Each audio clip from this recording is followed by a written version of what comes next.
Are we ready to get started and let the public in? Yes.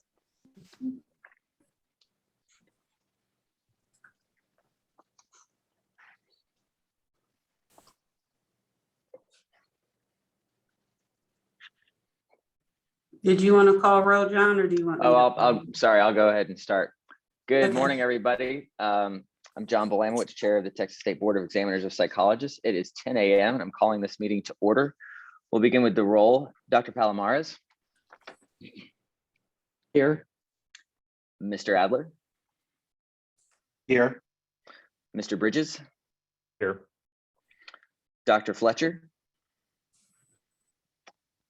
So Dr. Fletcher not here. Dr. Becker. Here. Dr. Jeanette Dees Calhoun. Sure, not present. Dr. Singh. Present. And Mr. Zaguris. Here. Very good. Dr. Fletcher, and we do have a quorum present, so we can get started. Dr. Fletcher had reached out. She is not going to be able to make it today. I would entertain a motion to excuse her absence. So moved. Moved by Mr. Bridges. I have a second. And seconded. Second by Dr. Palomares. All in favor signify by aye. Aye. Aye. Aye. Any opposed, say no. Thank you very much. Moving on, we can go into public comments. I would remind the public you're limited to 3 minutes, and we will get right into that. Ms. Moore, do we have anyone ready to go? There are no hands raised. We do have one written public comment on rules from TAPA. Did you want to wait and deal with that when we hit the rules, or? We can deal with that when we hit the rules. That would probably be appropriate to go to that then. So again, just to remind the public, if you would like to make public comment, raise your hand using the raise hand function. There are no hands raised and we have no telephone attendees. All right, moving on. It is on here. We need to fix this for next time. Approval of the minutes. We have no minutes to approve because we've gone to digitally. I forgot. Okay. I missed that. So that I approved this agenda without that. So I take responsibility for that. We'll get that fixed for the next time. I don't have much to report, so I'm not going to belabor anything.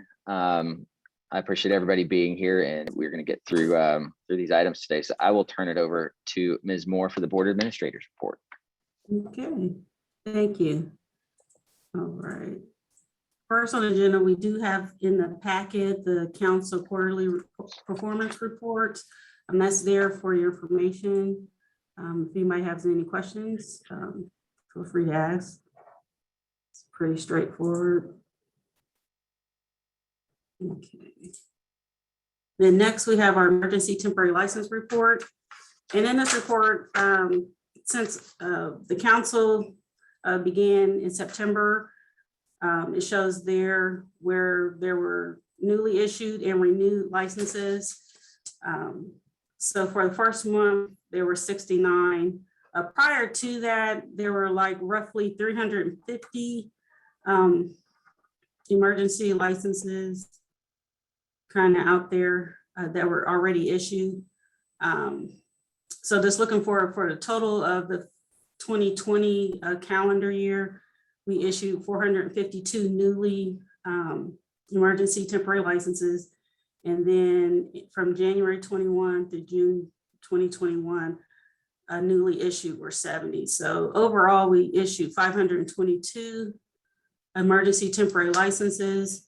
And that did end in June 8th, 2021, whereas the governor did not renew the rules that were in the statute and rules that allowed us to issue those temporary licenses through the emergency.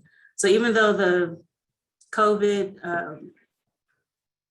declaration was declared, the emergency suspension of the rules were tied to the Harvey governor declaration. So in that case, all the emergency temporary licenses were voided on June the 8th. And at that time, we had roughly 216 emergency temporary licenses that were active. So,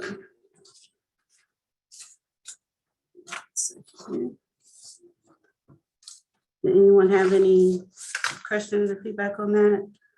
So since the emergency temporary licenses are no longer an option, the way that individuals could practice in Texas would be to apply for a regular temporary license, and those applications are on the board website. And then, or they could choose to apply for a full license to practice in the state of Texas. Or if they are in a participating state through SIPAC, they can apply for that license there. Okay. I'll add a little background on this discussion just real quick. Okay. We're going to be taking a change to BHEC at the August 24th meeting that deals with the emergency temporary license rule. That was a rule that really the Psych Board had first developed before y'all even came to BHEC. One of the things we found, a problem we found with our rule is it required renewal every 30 days. That is a lot of work on staff when you have 500 something people with emergency temporary licenses. Not only is Diane handled all of that, by the way. I mean, not only was she having to handle the actual issuance of the initial license, she then had to handle the renewal of all these individuals. Mm-hmm. So one of the things we're going to do is take to the council and change it so that the license is good. It's just, you don't have to renew it. It's good for as long as the suspension, the underlying rule suspension is in place. Or I think maybe 6 months or something like, I can't remember. There is going to be a kind of a time limit on it. One of the things I also learned is to start putting a time limitation on the requested suspension when we send it over to the governor's office, and not just leave it open-ended. Because you get into situations like the Hurricane Harvey, that was what, 4 or 5 years ago now, maybe more, where we were relying upon something that this underlying suspension just wasn't going away. So we've learned a lot from that, but we're trying to make it so that we don't kill Diane on initial and license renewal. So, but you'll see that change hopefully coming down from BHEC if they choose to go that way. Okay. All right. Did the board need to look at any of the rules? In the packet, we did provide all the statute and rules pertaining to emergency temporary licenses. So this is there for reference for our board members and for the public if they, just to look at the existing rules as they stand now. So. I think, Daryl, did you want to have a discussion about the temporary license rule and discuss some of the same issues that came up with the emergency temporary license as well as the temporary license? You're on mute, Daryl. I don't remember what I was supposed to talk about. If I'm supposed to talk about something on temporary license, you better take it. One of the issues I remember we discussed was the way we currently have it is 30 days throughout that particular year that they're licensed. Yeah. And with the emergency temporary license going away, a lot of people are starting to transition over to that temporary license for continuity care and what have you. The issue is we have a larger amount of people applying for that, and then we're having to track 30 days as to when they're practicing throughout the particular year. So the difficulty that it was with the emergency temporary license is even harder to track with the temporary license. And the statute for the emergency temporary license grants greater flexibility. It doesn't necessarily need to be that particular 30 days, the way that it's set up in the rule. The statute allows the board to determine a period of time for a temporary license. So part of it was a discussion to see, do we want to maybe amend or change the way that we do the temporary license? And there were numerous ways to do it, but it was more of just a discussion to see, is that a direction we want to maybe explore, I think. And Patrick, is that a rule that has to originate here? Yeah, it's 463.12 would be the temporary license rule. We're gonna take that up when we hit the rules, No, I think we were just gonna have a general discussion. or we're just gonna talk about it. We didn't have Okay. proposed language because we weren't even sure if the board really wanted to even touch the rule. But that's why we didn't even want to start going down an avenue, because we didn't know which direction, to check the temperature of the room and see, is it something that they I want got you. to, do it for 3 months as opposed to 30 days, or, do it any number of different ways. I think it could be done. Yeah, so we're basically looking for feedback from the board members on this. Correct. Yeah. Can I So ask a right now, question? yeah, go ahead. Okay, so ostensibly a temporary license or an emergency temporary license, the way I understand it is that somebody is applying usually either in a crisis situation to receive emergency privileges to be able to practice quickly in our state. So that the idea being in an emergency situation like Harvey or COVID, where we need practitioners fast to be able to get access, to be able to provide quickly over state lines where they are already licensed somewhere else. And then ostensibly, they would either then go to apply for a full license in our state. That would be our hope, that they would use that short period of time to then apply for full licensure, or the need for that application or the need for the short-term license would then go away and they would no longer need licensure in the state. Is that generally the idea for temporary licensure? I just want to understand the circumstances for which someone would apply for a temporary licensure. Historically, the temporary licensure is a little different from the emergency. The emergency temporary license is what you described. It's hit the fan. We need all hands on deck here now. And it's designed to get it out quickly. It's a very simple process to do an emergency temporary license. Once I get the rules suspended from the governor's office, the temporary license is usually not so crisis oriented. It's more for people that have patients or clients who have transitioned to Texas and they're trying to do continuity of care until they can get them referred off to a Texas provider.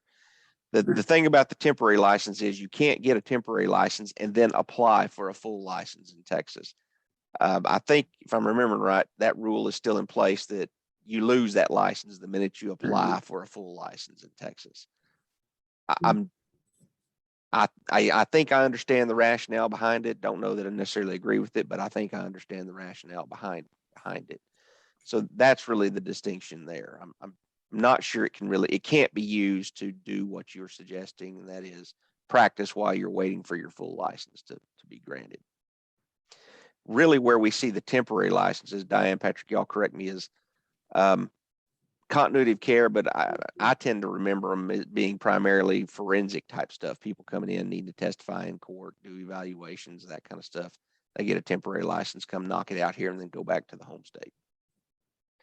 I think that's correct. Right. And so right now that's a 30-day license. Am I Well, understanding that correctly? it's not 30 consecutive days though, and that's where the problem is. We let you pick and choose.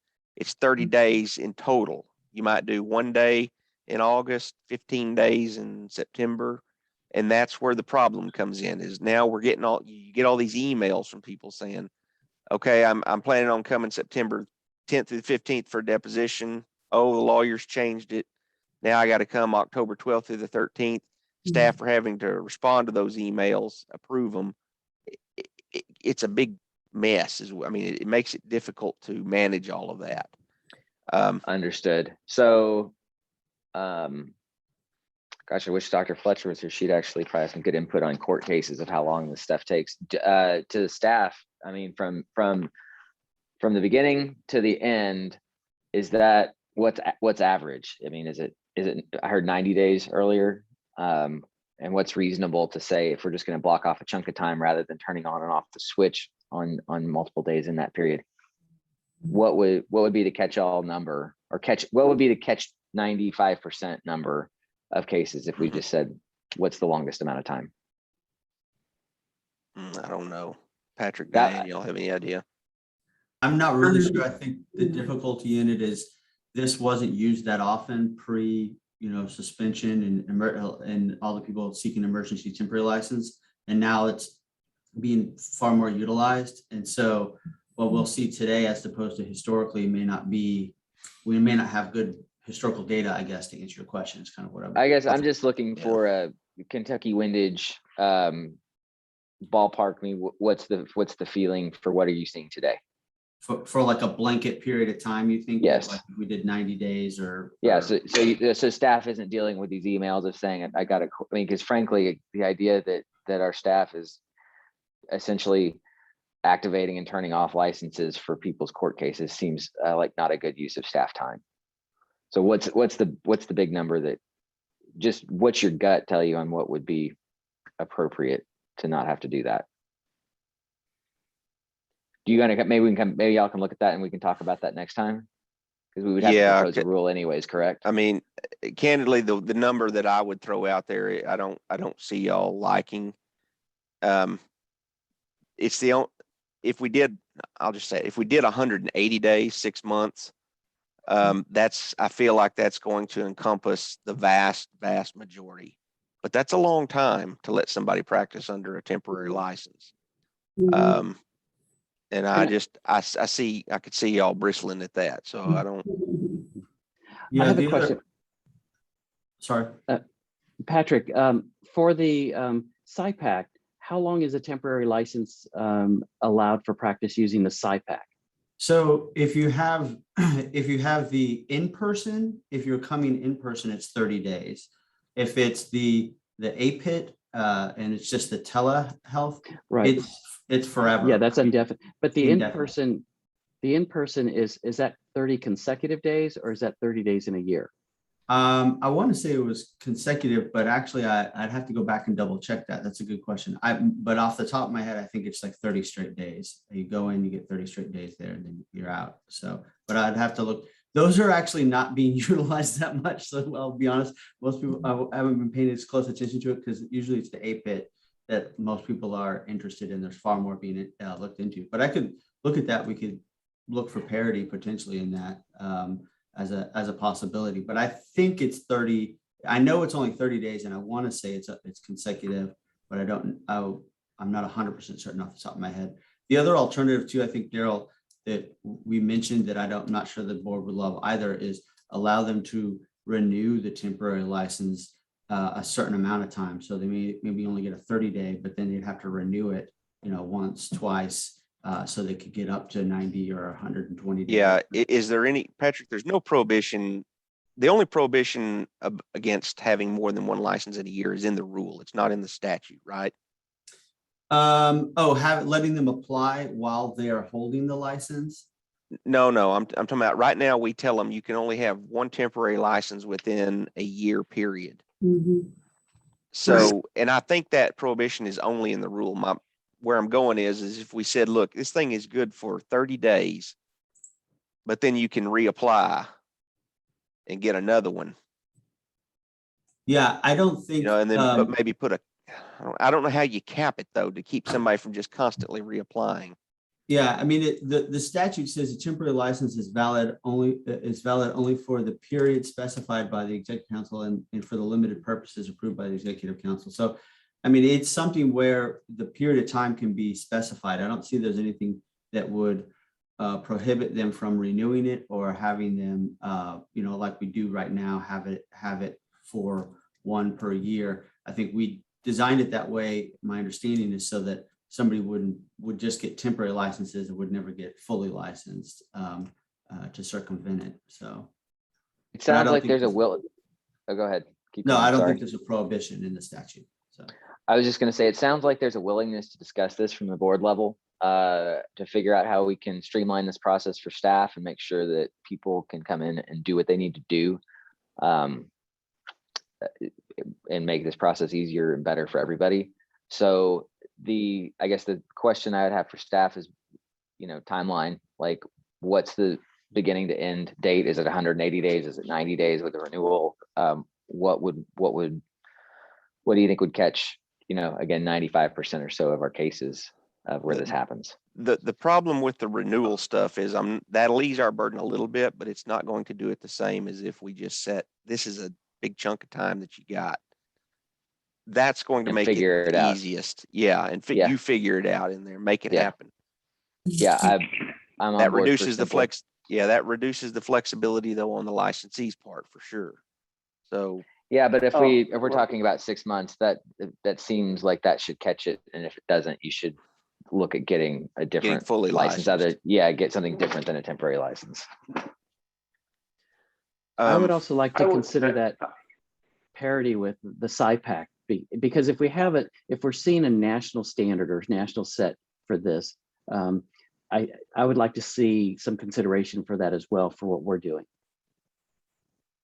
how would you structure that, Ron, on a temporary license?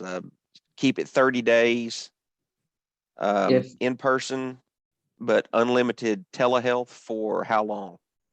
Well, I don't know if I would go into the telehealth, but I would say as a temporary license, if there's a vehicle to have a temporary license already at the national level for those that have approved the SIPAC and if it's 30 consecutive days, then I would consider that we have a temporary license, same thing in person for 30 consecutive days, because and I understand the forensic side to this. There could be, I think we could work with that and say that it can be renewed up to 2 times in a year, within 1 calendar year to help prevent that. But I think I would like to get more feedback from our licensees as well as to how this would affect them, or how they see it affecting them, because there is that component of we're allowing someone to use their state license from another state to practice temporarily in our state. Why are we allowing that for so long, when there are vehicles for them to become licensed in our state to be able to provide those same services? I would like to have some ideas put out there, look more at what is the standard, rather than taking a ballpark figure and saying, well, I think 6 months will cover it. Well, yeah, I think for many it will, but are we, how are we opening or how are we restricting practice within the state? Why would it encourage individuals to become licensed in the state? And so I think for me, I'd like a little bit more information here as to what are some of the other standards that other states are looking at. How do we look at that? What's asking for some input from our own licensees as to how they see a temporary license and the time frame. But I am fully in agreement with, we need to do something, because this does create I can see the time burden that it creates for staff, and I would like to see something done on that. Yeah, let's make this, I think this deserves to be an agenda item on the next meeting, to where we can have some more complete information to have a better discussion about it. So Mr. Hyde, thank you for bringing that up at the beginning of this and starting this conversation off for us. So I think we're still on the board, the administrator's report. Yes, just 2 more items for the SIPAC update. The newsletters is in the binder here.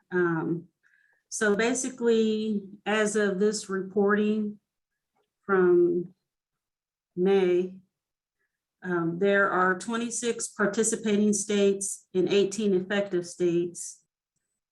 And actually, since they did report that, there are 5 additional states that are affected: Alabama, Kentucky, Minnesota, Ohio, and West Virginia. And then for the ASPPB update, they do have an upcoming annual conference that will be October the 15th through the 16th. And we need to verify if we have a voting delegate for that section. So is there, Ron, are you the delegate or is Mr. Adler the delegate? It varies. It's up to the board itself to designate who is going to be our voting delegate for the meeting each time. Okay, so it changes. So is there a volunteer to be a voting delegate for this upcoming October annual meeting? Ron, did you do it last time? No, it was Yes, I me. attend. Mr. Adler? Mr. Adler? Mr. Adler was the voting member last fall, Mhm. and I attended both the fall and then the midwinter meeting in the spring. So for me, I'm open to someone else attending the meeting this fall. Does anybody want to volunteer? Ron, I can't tell if you're being deferential or if you would like to go for us. I'm willing to do it, and I'm willing to be the voting member if no one else would like to. But I also I think it's a good opportunity to hear what's going on from the psychology boards across the nation by attending the meeting. So I'm willing to do it if no one else will. But if someone would like to step up, I'm also happy to step aside and allow them to do that. Is it a virtual conference? It is a virtual conference this fall. Mhm. I'd entertain a motion for somebody to go. Say I can't go in October, as much fun as it sounds like. I can't do it. Okay. I think Ron likes doing it, so let him do it. That sounds like a motion from Dr. Singh. I don't Yes, know if there's I any make- rejection, so I think that we're going to by acclamation send Ron. Yes. Without objection, Ron is going. Thank you, Dr. Palomares, for I'm not sure if I volunteered you or you did, but thank you. It's fine. I'm welcome. I'm glad to do it. Thank you. Thank you. Okay. Thank you. So there's some other highlights with ASPPB. They are accepting nominations for their board of directors through October the 15th. And then also in our binder, just for information purposes, the ASPPB has released their diagnostic process in their current newsletter. So this bites information in there for your review. I Very good. would just add that if anybody is looking for a little bit of excitement in watching a quasi-governmental meeting, you should watch the SIPAC meetings. The last one they had was actually pretty interesting. They shot down what, 2 states, Patrick? Or didn't shoot them Arkansas. down. I think one was denied and one was tabled. Yeah. From joining the Arkansas did commission. not get admitted, right? Yeah, and it was unusual, to say the least. Dr. Palomares, to circle back on your question, it is 30 calendar days throughout a year, or 30 days throughout a calendar year, sorry. So it does not say consecutive, so it is modeled much like ours currently. So what I may do is reach out to the executive director for SIPAC and find out how exactly they track that, because they're probably going to run into issues like that, I imagine, if they haven't already. So, All right. Thank you. Patrick, since you brought up this topic again, the phrase that I've been hearing regarding this rule, temporary license issue, is continuity of care. Now, continuity of care isn't a 2 + 2 is 4 thing. There's a lot of variables in it. We discussed the legal area, the forensics. The reason probably for the 30 calendar days in a year is so that we allow flexibility. I recommend subjectivity when you apply continuity of care. Just that word coming up is hard to say, well, what should we do this on kind? I mean, there's so many things that come up that are not predictable.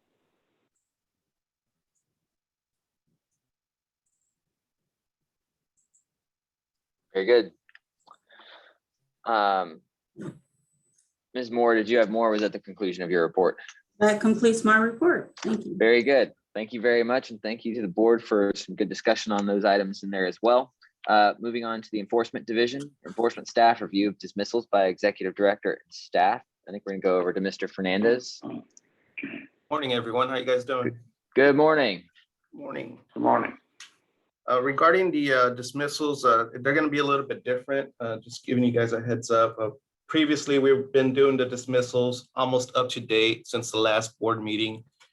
This go around, and from now on, we're going to be reporting dismissals for the previous quarter. Like this one here is labeled third quarter dismissals.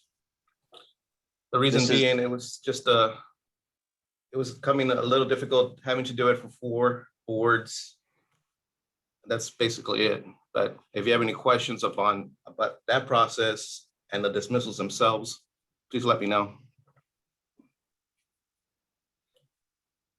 All right. Alfonso was having to track too many different, having to track 4 different boards and draft 4 different reports. It was not an efficient way to do things. We were doing it contrary to what BHEC was supposed to be doing. So we've changed it up. I believe this way it's going to be a lot easier for all the boards, for the council itself as well. Okay. Very good. All right. If there's no questions, I will move on to the status report with Ms. Moore.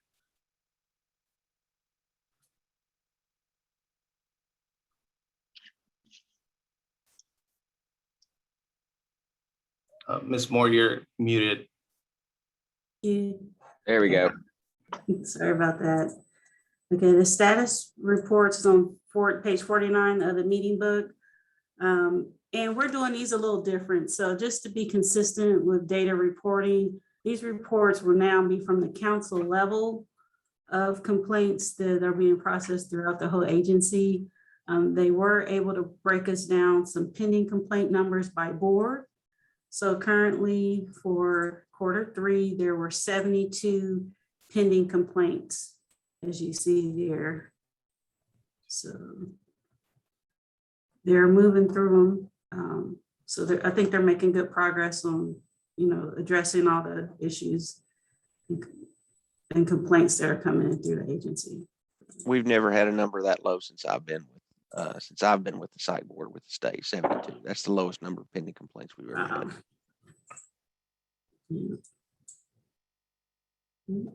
And that's pretty much it.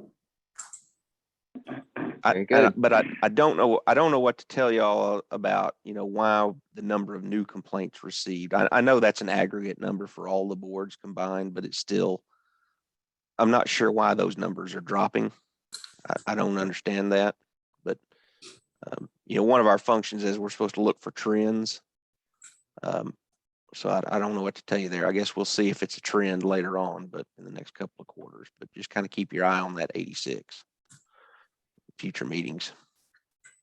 For my edification, for the priority 1, 2, and 3, which is the more severe? Which direction does that go? Priority 1 is the most severe. It's imminent harm. Priority 2 is sexual abuse or sexual exploitation type stuff. And then priority 3 is actually applicants issues. And then priority, I guess not priority, but stage 4, level 4 complaints are everything else. Got it. Thank you. Good question. Just for my personal edification, I guess, I seem to recall last meeting we had that it was still broken out by member board as to the number of complaints like that were under our purview or under the different boards' purviews. So going forward, I guess we're going to see a breakout of the pending complaints, but then everything else is just going to be aggregate totals going forward. Correct. Okay. All right. I think we're moving on to the discussion on ISC panels. And is that just setting the on-call next one for the for June 1st, August 31st? Yes, sir. Yes. It looks like it may be my turn to volunteer. I need 2 other volunteers.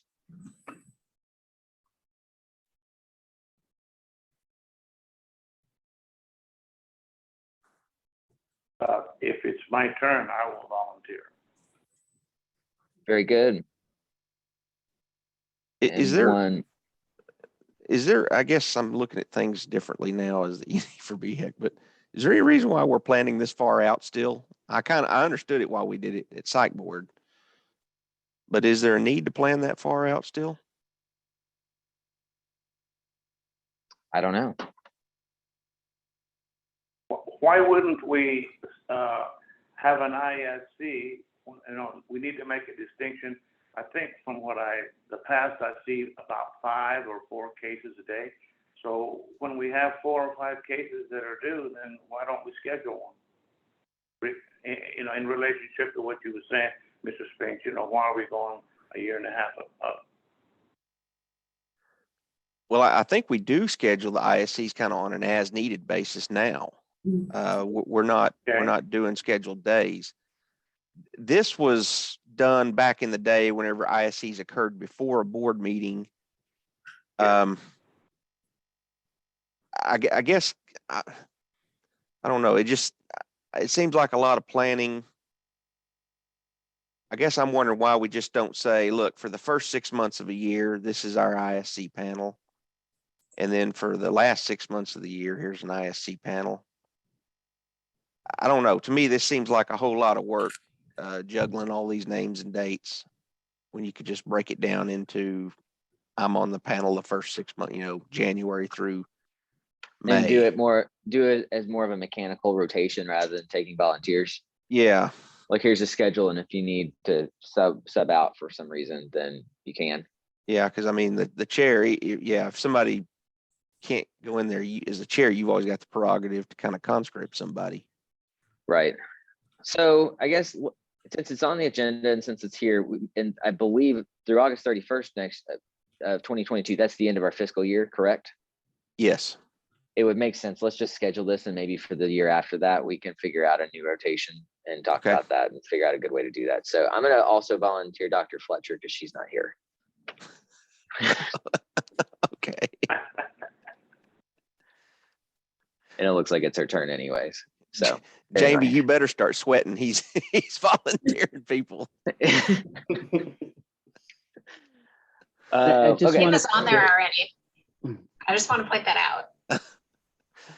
I would also point out that Dr. Fletcher and I are also, our term is ending this year.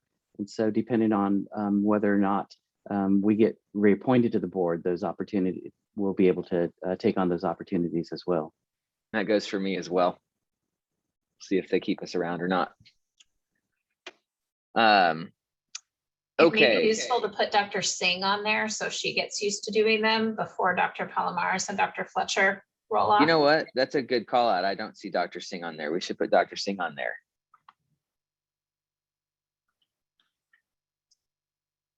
That's okay. I just don't understand exactly what I'll be doing. Just teach me. No, don't worry about it. We can walk you through it. It's not Yeah. hard.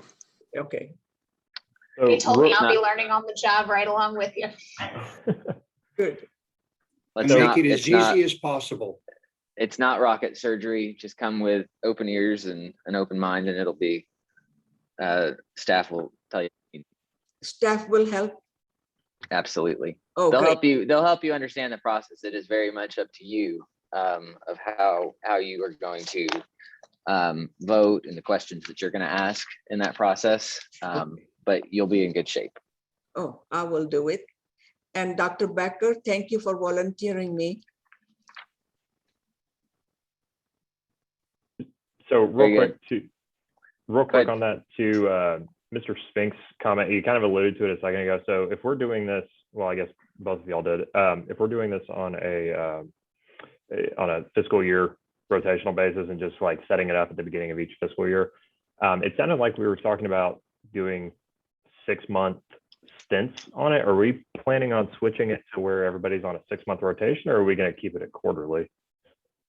I think we can talk about that. I mean, quarterly Yeah. also makes sense. But at least make it more of a mechanical rotation, because frankly, if there's no reason why it shouldn't just be more mechanical. And I mean, we've talked about it for 6-7 minutes now. It's there's probably an easier process to do it. So Yeah. we can look at that for next meeting. And we don't good run thought. into, we don't have the same problems of scheduling conflicts anymore, because now on an ad needed, we're contacting you going, hey, are you available? No, I'm not. Right. Okay, we'll pick another day then. Yeah, it was a big deal. Like even when I was appointed, it was sometimes it would be 3 days in Austin. And it was a butt whipping in terms of schedule and the sacrifice from, 3 consecutive days away from home and business. It was a much bigger ask than it is now. have a Okay, question. where are we? Yes, I have sir. a question, John. How Yes. many ISCs ad hoc have we done since we started doing these things? Because I've been on like 2 rotations. I haven't gotten any calls, any invites. I'm just wondering how many have we done? We completed one, and I have the next one tentatively scheduled for September 24th. Okay, so very few we've done. Ad hoc ISCs. The director has left it up to me whether I want to do them one at a time or on bulk days. And my general practice has been to just lump them all on one day. I'm open to suggestions from y'all if y'all like me to do it one at a time, but scheduling now, it seems to be easier just to everyone block out half a day or something and get them done with in a chunk. Well, and that for me, Yeah. I forget if I participated in 1 or 2, but I remember it was about a half a day. I was able to get a little bit of work done prior to, and we plowed through it. Everybody, was all the participants were on time, and it seemed to be quite efficient. And then we still were left with enough time in the day to put a bow on whatever else we needed to attend to. So, yeah, Patrick, I thought that was a good format. Patrick, are most of our ISCs taking place though at the staff level rather than involving board members? There are some doing it, just the staff without the board members, but the way some of the boards are doing it are very different than the way psychology board is doing it. So like LPCs, I know they just have 1 or 2. They have a committee, and then they just of board members, and so they'll call just one board member and say, "Can you do it?" No, they go to the next one, and that one can do it. And they set them and they have them kind of as needed ad hoc basis. So they are having both, but they are doing them. I'd have to pull them to find out, but I know they're doing quite a few of just staff themselves, as well as ones with board members.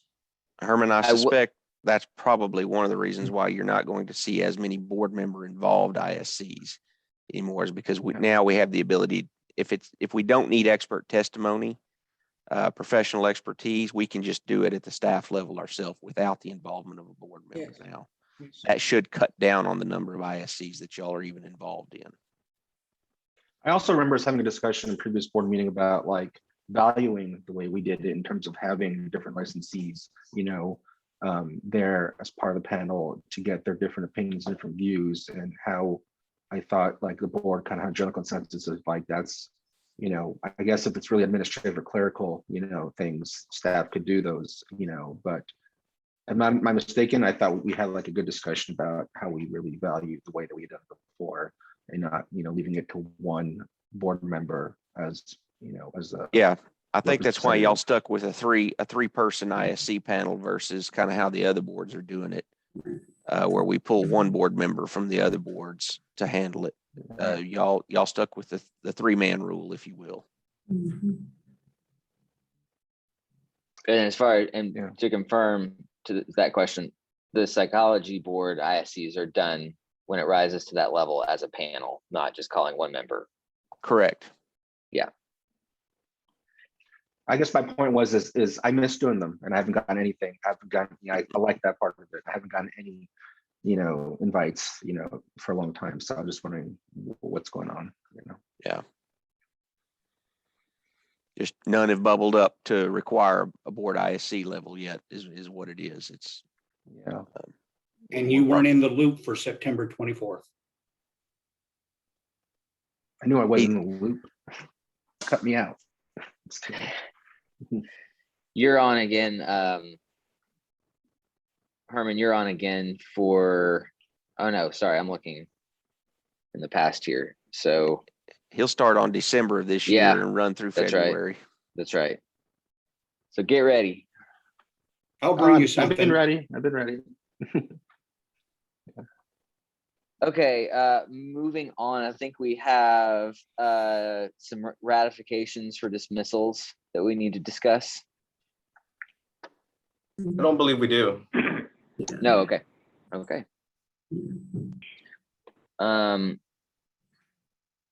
So the agreed, oh, I'm sorry, that is next. Going to review of agreed orders then. Correct? There were 2 of them that Director Spink signed off on. They're in the packet. Does anyone have any questions on them?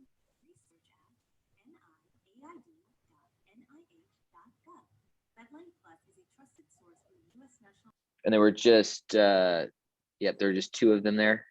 Yes, sir. Yeah. We would need a board action to ratify those. No, sir. No. No, we don't. Okay. So we don't have anything that, since that's already been agreed to, we don't have anything to actually ratify, correct? Correct. So right. item 2, sub II, there's nothing there either.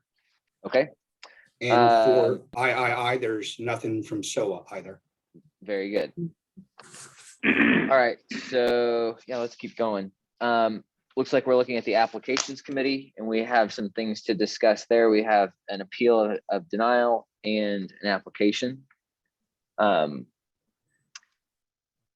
Adler and Dr. Palomares, do y'all want to lead us off with a quick background and start us off there? Sure. So the appeal for Dr. Stanley is based on her pre-doctoral internship, one, not meeting requirements because it did not involve a supervisor there. Let's see. There were not two equivalent interns at the same time she was there. That's one problem. Another problem was that the psychologist was not present for a minimum of 20 hours each week. And that is part of the application. She has a number of references testing to her competency, but those rules were not met in terms of being able to apply for licensure. It was in a small town in Lufkin where resources that were not a lot available. That was the argument made by her supervisor, Dr. Cartney. So it was a matter of, the location not having those availabilities. So those were the main points of denying her request for licensure. But we've kept bringing her back. This has to do with a rule that Mr. Spinks, can you, for all of our edification, help us out with the rule here of what needs to happen if we were to approve this? Yes, under the current rules, you really can't approve Dr. Stanley, but the board has tabled her application for the past 2 meetings. And at the last meeting, y'all voted to send a rule change up to BHEC that allows for a pathway to remedy incomplete licensure requirements when the deficit or deficiency is based upon someone not meeting a rule alone. In other words, we're not talking, it doesn't create a pathway to cure a deficiency when they don't meet a statutory or constitutional requirement or requirement of BHEC.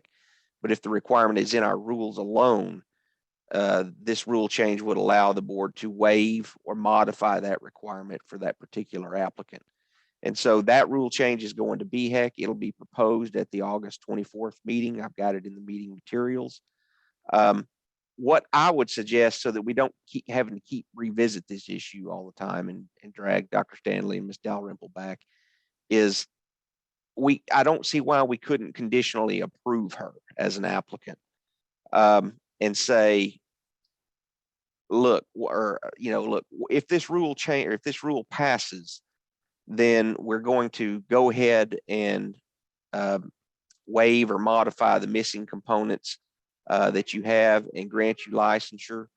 And then if the rule doesn't pass, isn't adopted for whatever reason, it would just be an automatic denial of her, and she would still have her option to appeal over to SOA. But that would keep us from having to revisit this at every meeting. And that's probably what I would recommend. Because if that rule does pass, I think it's going to cure the problem. And Well, BHEC really doesn't have the prerogative to do a whole lot other than make a ruling on is it anti-competitive, or they don't have a whole lot of prerogative on that. Right. I mean, the only thing BHEC can do is propose this rule, because I don't see anything. It's certainly not anti-competitive, because if anything, it creates a greater pathway to licensure. It's not administratively inconsistent, and I don't know what kind of good governance concerns it would violate, but that'll be up to the council. But I think the council will probably propose it, or I hope they do, and then it'll go out for public comment. We'll gather those public comments, bring them back to this board. y'all will look at it and then make a recommendation to the council whether or not it should be approved, modified, changed, what have you. Then we will take your recommendation back to BHEC. So, I mean, you're going to get to see what what comments come back from the publication of this rule. But I'm just trying to figure out a way to keep from dragging Dr. Stanley back here all the time, because her application is still pending. She's still kind of hanging out there in limbo. And she would continue to be in limbo until, assuming if we did a conditional approval, she would still actually Correct. be in limbo until BHEC does something. However, we just don't drag her back here every Correct. meeting. Okay. Correct. Would a conditional approval allow her to work? No. No, it would not. There's not a way to actually do that right now based on the rules. The point is that it sounds like the process and the mechanics have begun to get us there, but we're not going to be there. And just by function of the calendar and how long it takes to propose rules, comment on rules, and eventually approve them, we would just have to leave this on this would be a way to get it again off the agenda to where it's set on a trajectory, assuming that those rules pass again, so we don't have to drag her back here every meeting. It also provides her with some measure of finality, in that she knows if that rule is adopted that I'm going to be licensed, because Lord knows we've already looked at her credentials 2 times now during the meeting. Yeah. But we have not voted as a board whether or not to actually allow, if the rules would allow us to do this, have not voted specifically on this case. And I think because I still have reservations, I'm not for waiving the rules for her. And that's a different conversation, I think, because what we have here are 2 separate things. One is we have the issue of our rules not allowing for us to make an exception. And that's what's being identified and moving through BHEC. Once a rule like that occurs, and if we are allowed to then make exceptions, then we have a case. We have an applicant who is asking for an exception, and I think we need to review and consider that case based upon the request that's being made. And I don't see it as being hand in hand, that if I have not seen where our board has taken a vote and said, yes, Dr. Stanley will be allowed the exception if the board is given the ability to make exceptions. And so I as I'm hearing you talk, Mr. Spinks, it sounds like it is a foregone conclusion that we have approved Dr. Stanley to move forward. And I have not seen that yet from the board. I know we've talked about it, and I know there's some controversy amongst us as members, but we haven't taken a vote. We haven't taken really moved that forward yet. So I don't want to provide Dr. Stanley with that perception that the board has already in concept approved this, because I don't believe we have. No, and I'm not saying you have. I'm just saying that's what I'm asking you to do, is decide here. Is if you're going to do it, then vote on that now so that we can have some final direction what to do. I'm not saying you already have. I'll just say that I'll just state my position. I mean, I wanted as a board, I think that we should have that discretion. That's why we have a board, is to take cases that don't exactly fit a mold and to be able to make a decision on it. So I would like to have that discretion. That's part of why I supported that rule. Furthermore, I think our options with Dr. Stanley were either to deny, but we did not have the ability to approve. And so I think that I think the way that I interpreted the board's actions to table and put it on the agenda again was to keep it in a holding pattern. So eventually we could approve it, because we could have denied it, and that action wasn't taken. So Dr. Palomares, it sounds like you and I might not be in agreement on this, but I do agree with you in the sense that we should probably make a decision on this. And if that is to not make an exception, I would understand that, but I definitely think we should make a decision on this, on what we're going to do. Now, in comment on what Mr. Zagora said, I'm being told that she currently does have an LP with provisional status. So she is able to work under that. Okay, The reason I ask is because the multitude of documentation with this case is involving judges and attorneys, et cetera, that are saying, we can't, she's great, she's been doing it forever, we need her help. And I would agree with that, that we have that documentation, but she's been great and she's been doing this as an LPC with her other licenses.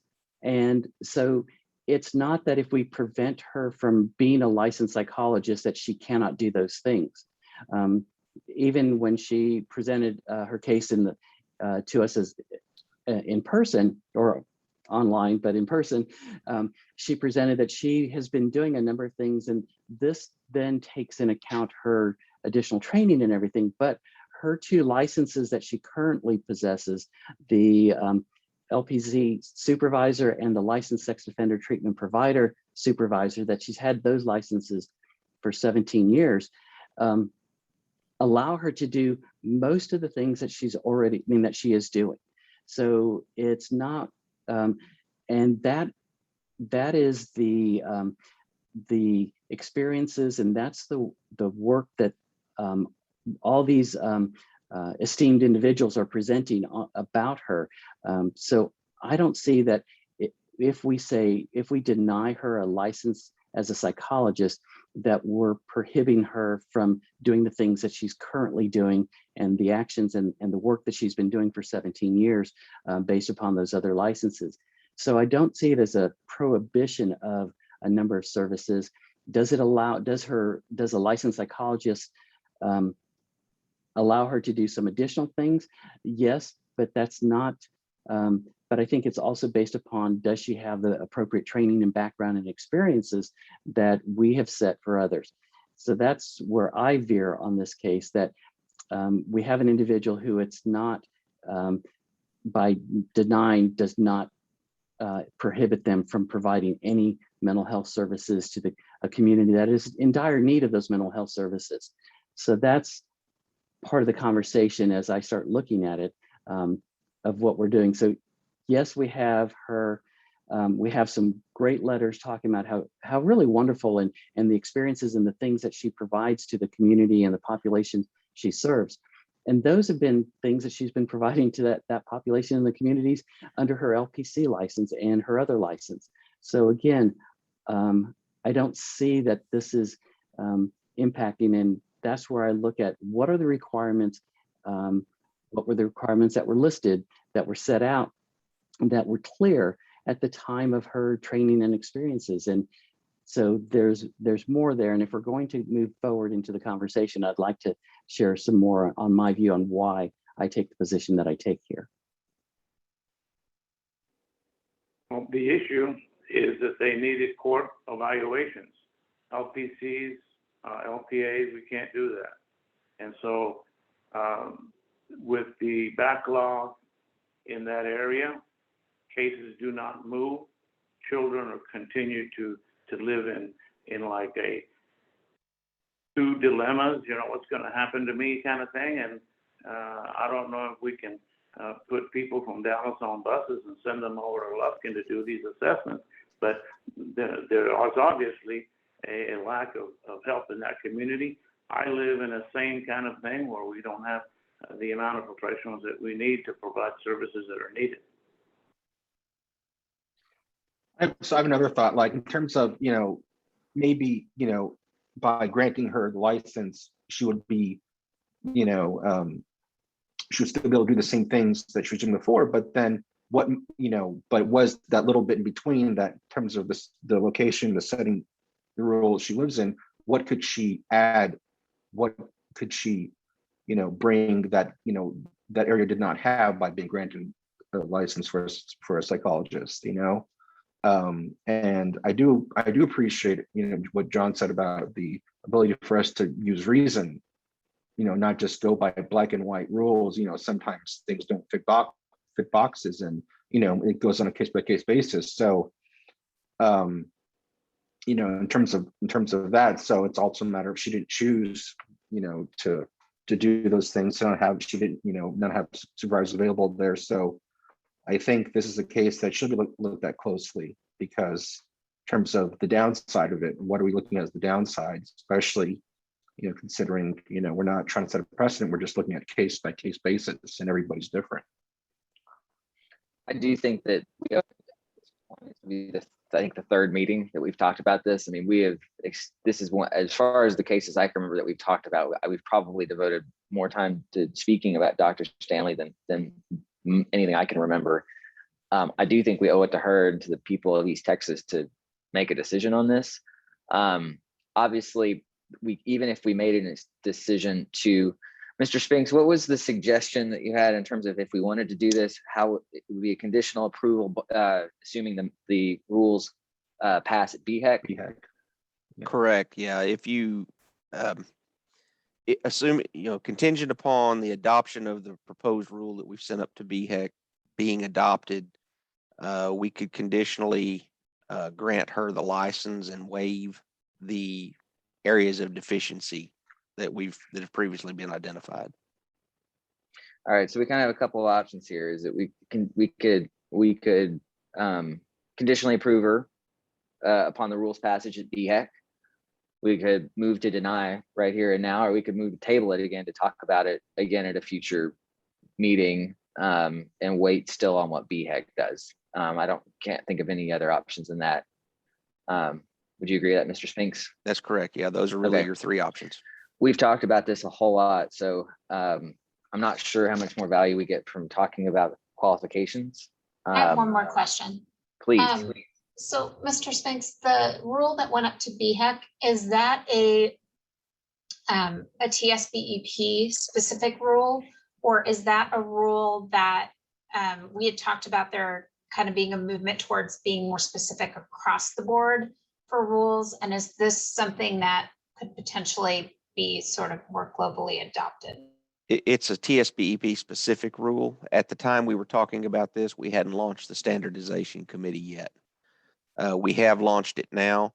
Either way, it's got to come from you, whether it's a recommendation from the standardization committee. You guys would still have to take that recommendation, bless it, then send it on to BHEC. So we can't get around the fact that this rule change has to come from y'all. No, there's a part of me that would like to know where standardization kind of thinks about opening this door. Because I think I have two different minds about how I feel about this particular case. So I'm struggling with both sides of this. Yeah, no, I mean, candidly, it's a departure from how things have been done up to this point. There's no doubt about it. It's a big evolution, big evolutionary step. I was just going to point out, I think Ms. Dalrymple's in the audience if we needed to, or that the board wanted to ask her any questions. I know. And that's Dr. Stanley's attorney. Correct. Yeah. We have. I don't know if there's any new information. I feel like we've looked at this for 2 meetings, and this is the third we're talking about it. Unless there's some new information we're not aware of. Well, this is, can you hear me? We can. Oh, good, because I've been struggling with trying to get on here. When we talked about this initially, I mentioned that we do have a number of training opportunities that she could take advantage of. We have a PhD psychology program here in Tyler. We also have we have a postdoc program. So perhaps she should participate in an internship or some further training. The problem is, in order for that to count, this rule would have to pass, because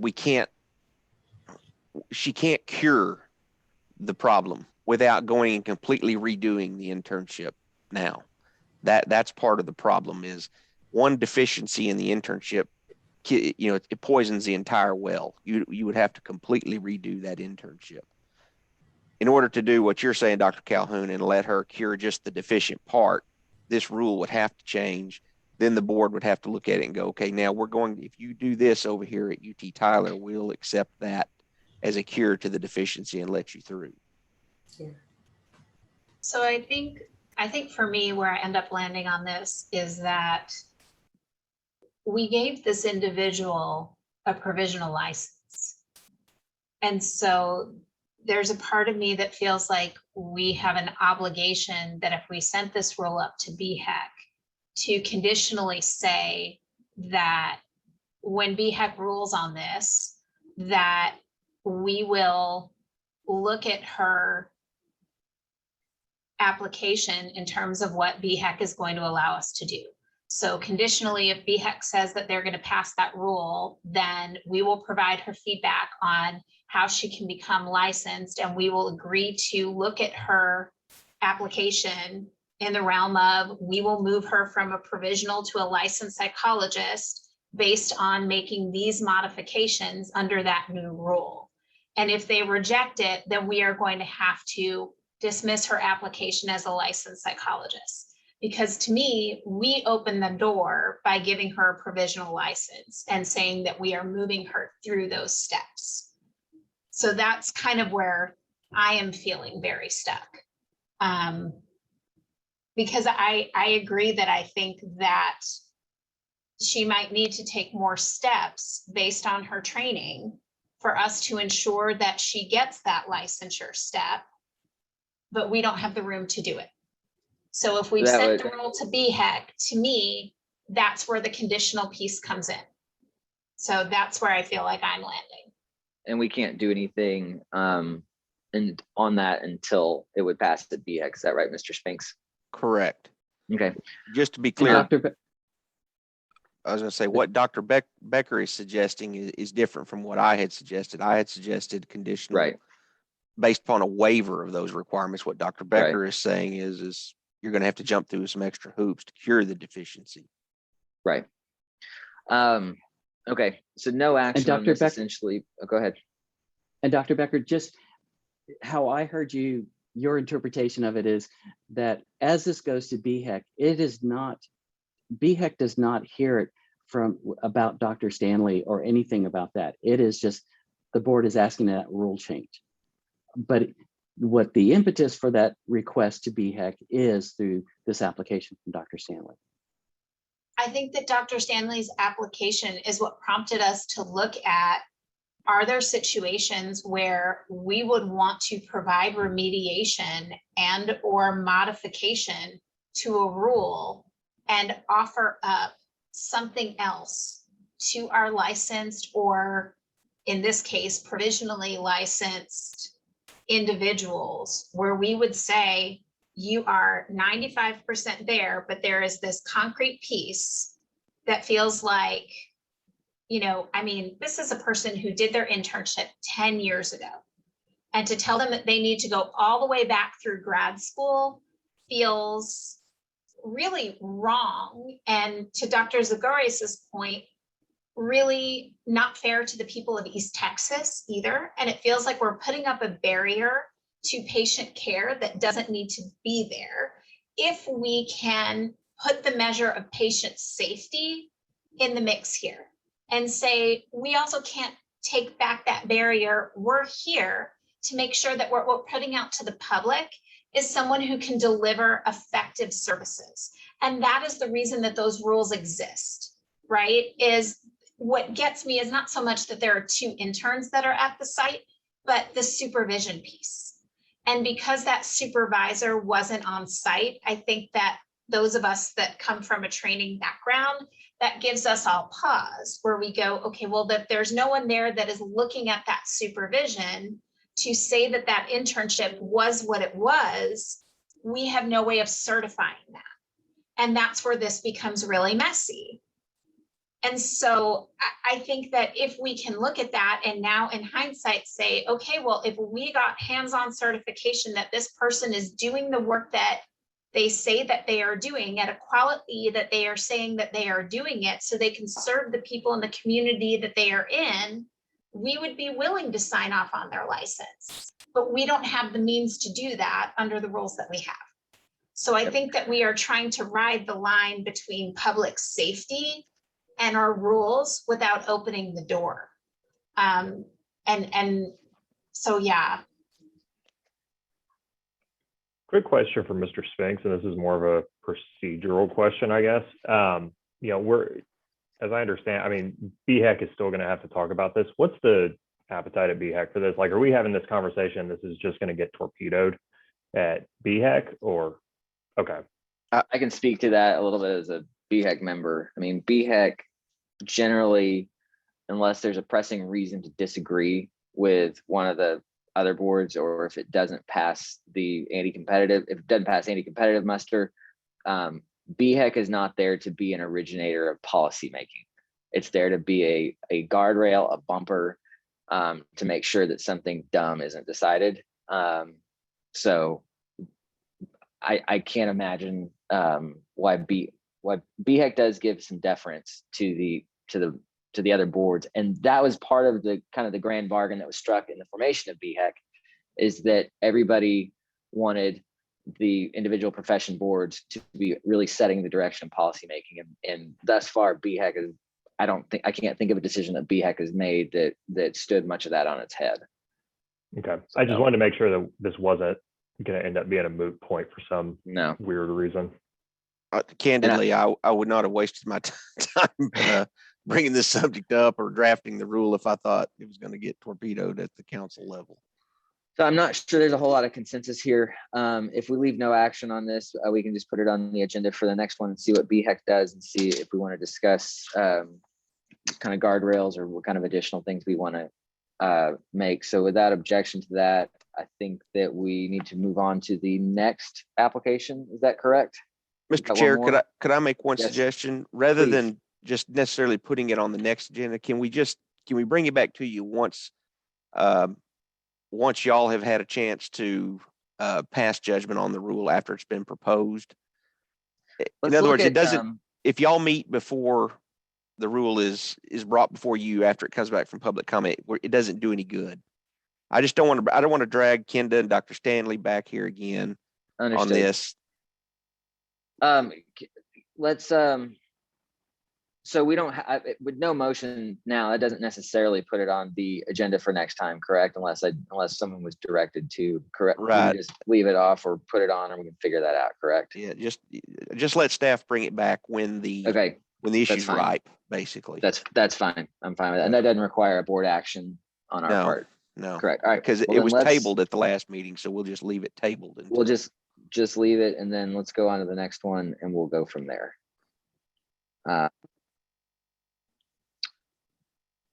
Okay, so I'm sorry, I'm scrolling through, did these out of order on the packet, I think, or maybe not. Next one is Miss Watson on page 80. Thank you, Dr. Palomars. Take it away.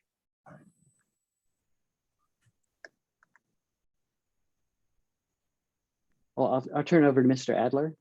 Okay, Mr. Adler, do you want Oh, I was on Brief mute. us That on always this. happens. That the fear forgot away to let you know you're on mute. Okay, so Ms. Watkins is an applicant for an LPA. She has a master's in juvenile forensic psychology from Prairie View A&M. Now, there's a timeline issue in terms of the rules, and then an issue with not having a course based on. So as we recall, when LPAs were granted independent practice, at the same time, there were more stringent and more detailed requirements for what LPAs are required to have in order to apply eligibility. So she finished her master's degree in 2017 and is now applying for an LPA. At the time she finished her program,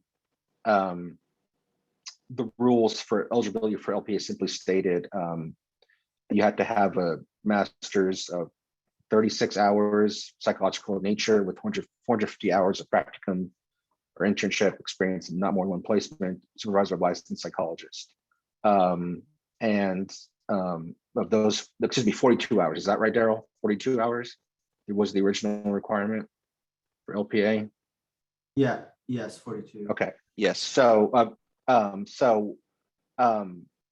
when she, and now the rules changed that any graduate program, person who begins a graduate program leading to a degree before August 31st, 2019, shall be considered to have met the criteria if the individual's degree is primarily psychological in nature, and that expires later this year. So we didn't, it was denied because she did not have the research and a methodology requirement that is currently in place for LPAs. You know, it's the stats course, and that was clearly not there. And an argument, and in her appeal, she discussed the timeline of that not being, when she finished her program in 2016, that was not a part of the requirements for an LPA, and now it is. So her basis for her appeal was that the timeline issue. Sorry, going back here. Basically, it was denied because the lack of the course of the stats and methodology, and then her appeal, she was talking about the timeline issue, and I'm confused about that myself, actually, about you know she finished 2017, but she's applying now. Daryl, can you shed some light on how that works? Or Can I have just a follow-up question to that too, because it's in the same vein? Had she waited to apply, had she applied in 2017, would we be even having this discussion? No.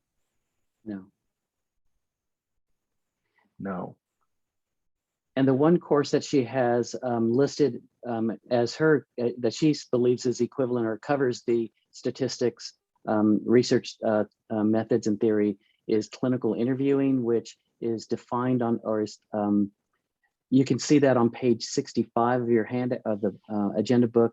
Near the bottom is the description for the course clinical interviewing, which it centers on clinical interview as a means of gathering relevant life data, defining problems and resolving conflicts. Yeah, no. She also, I think, used an undergraduate course as well from Old Dominion, which is not applicable.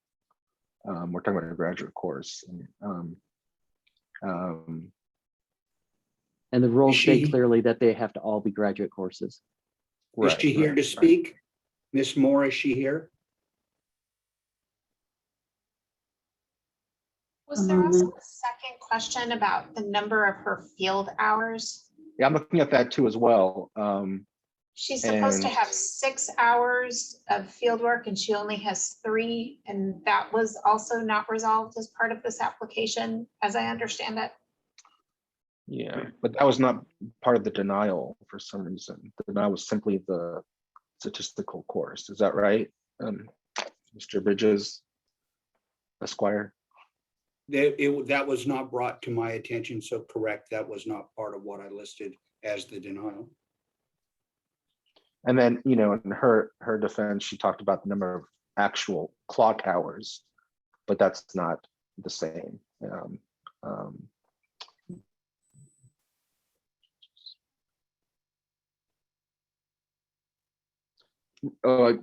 Daryl, did the original LPA requirements before it was changed? It all asked for 450 hours. Did it have to reflect any course hours necessarily? Could it be 3 course hours and 450 clock hours? No, it was just 450 hours of supervised experience. Long Not time necessarily ago. reflected on transcript. No, correct. Yeah. So in that case, then both would. So it's all about the timeline. It's all about her the time she's applying now. Is it based on her finishing the degree in 2017? Are we applying the grandfather, the old rules, or are we applying the new rules that were more specific years after she graduated her program? Well, now applying now. This rule, the rule changes that are catching her went into effect in 2017. But it said that any program that began after August of 2019. I understand, but we considered- gave them, that was kind of a grandfathering period, if you will. Right, Um, right. And the purpose of that was the transition to 60 hours as opposed to the prior 42. So Right. grandfathered in the 42. I think the one thing, Mr. Adler, it might seem like maybe getting hung up on, and I want to make clear, is we have always applied on the date we received the application, we've applied the current rules that are applicable, that we have, and we have not gone back and retroactively applied a previous standard because they may have graduated previously. If we put a grandfathering provision in a current rule when they apply, and it applies to them, we can apply that grandfathering provision, but we would not go back to, let's say, the 450 hours standard that we had in a rule back in 2016, just because they graduated previously. So it's all about the date of application. It's all about the date of the application. Unless there's some sort of grandfathering provision like there is in this rule that says we'll look at 42 hours instead of 60, then we can look at the date of the application, the date of the degree for that specific item, but we would not then go back and look at an old rule that is no longer valid anymore. What my question is does the educational experience here comport with the educational experience that we required at that time? It does not appear to apply at the time of her application. No, that's not what I'm asking. I'm asking is at the time of graduation, the time of education, when she graduated, did those educational requirements comport with our rules at that time? Yes. And see, and that's where I am is that, somebody who hesitates to apply can get caught in this weird place between, especially with the plethora of rules that have changed for us going through BHEC and that whole transition over the past couple of years. And it's not clear that that's even, that the date of application, that would be good for somebody who's applying to know that, if that's the case, if it's informal or formal, if it's more of like, I think it has to be written down clearly, as a rule, if that's what we're going by. Either it's not, maybe it would have sped her up a little bit, she would have known that was something that would hold her back. But my understanding is that the research and statistics requirement was in present when she was getting her degree. It's not the 2 credit hours, it's not the other piece. And so so that was in place for her is how I read the rules, that that she had to have coursework in research and statistics, and she did not have that. But that rule was not in place at the time of graduation. I don't think that matches up, honestly. This rule change did not go into effect until like October of 2017, and she graduated in May of 2017. So she would have had to have graduated in between May and October for this to have not have been a problem. She had a very low window to apply for this to, again, not come up, correct? Correct, but then that's the nature of changing laws. Right. Let me tell you one of the reasons why the specific course requirements was put in. That was actually something that was suggested by TAPA, the Association for Psych Associates. But one of the reasons that was put in is because we created the pathway to independent practice. That was the trade-off. If you're going to be an independent practitioner, we're going to set stricter standards. And we didn't create a separate pathway for somebody to just stay as an LPA under supervision. It was one pathway for all. And so, it's like John said, there's almost invariably going to be somebody that has a very compressed window in which they have to apply to get in, to, I guess, avoid this type of a catch. It sounds like we found that person. Yeah. Well, I also want to think about this just slightly differently for a second. If this were a person that were applying from out of state and not within state, and they had gotten their degree in 2017 and they were coming into our state, and we looked at their application and we looked at their training, and we were to say, oh, but that wasn't part of their program in such and such a date, we would look at that application and we would say, but they need to meet the standards of our state at our current licensure requirements at this moment. And we wouldn't look at that application any differently. This is someone who didn't apply for 4 years after they finished their training. And so I don't know that then not meeting the requirement 4 years after these requirements were changed, and then they had 2 years with which to apply during that time where these were rolling into. I think that meeting the standard at which it's at, I think they had ample time to do that. And that was posted very clearly, both within, on our requirements and within their program requirements. I mean, and from what I'm hearing from you, Mr. Adler, it sounds like everywhere that, the LPA associations and everywhere else, they were very, very clear about these rule changes. So I'm not sure what else we would expect other than to meet the standard where it's at.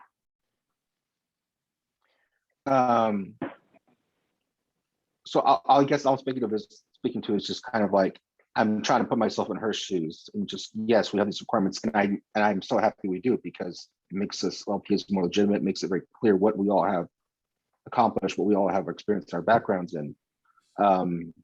And it's just, I think there's room for her because of, I think there is a little lack of clarity in the rules, especially for this kind of situation. I'm not saying we should approve and waive it. I'm just saying I feel for her.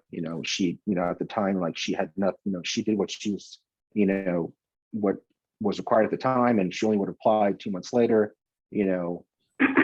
That's all I'm saying. And I wish, I guess, the rules would have been more clear about people who are, or at least maybe in our denial letter, kind of talking about, the dates and kind of clarifying that, because I think that is a good point, and it has to be addressed with her about, the limbo, or kind of like the sweet spot of like whatever the 2 months she had to apply. It just seems for her to be, I know ignorance of the law is no excuse, but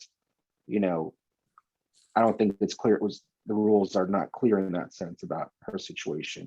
And yes, I wish she would have applied much earlier, but she didn't for some reason. One thing I'll say is that it's actually in, I forget which Federalist paper it is. I think it may be 10. It talks about the laws. If the laws are so voluminous and so ever changing, freedom can't exist. And to be clear, we have a lot of rules, and we've had a lot of changes lately. And I think from what I've heard, would we be under our rules? Would we be okay to deny this? Absolutely. I think that's pretty clear. And I think that's why it rose to this level.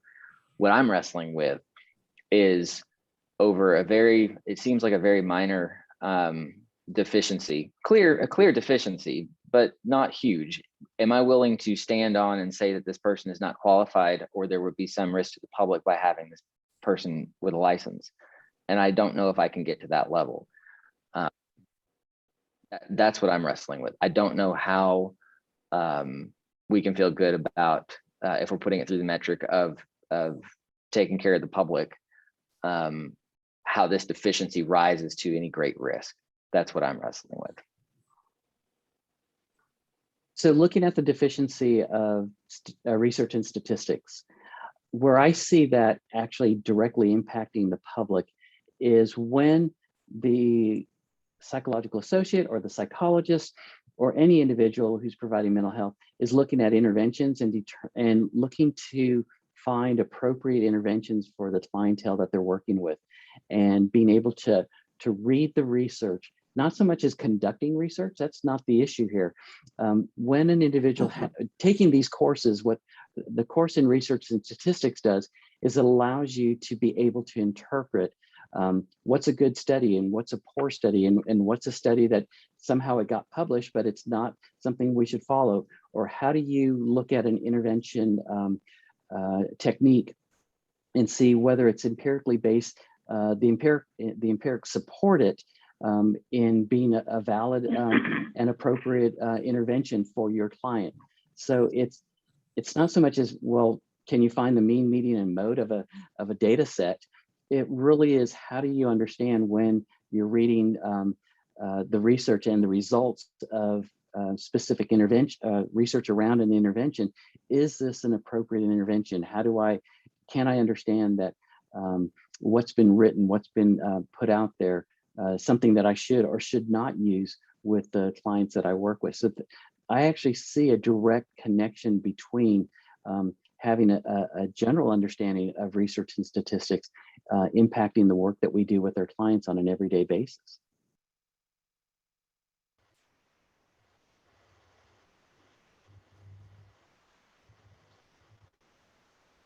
I think this has been a really good discussion. It sounds like everybody's had an opportunity to speak their piece. Is there any other further discussion or questions for staff?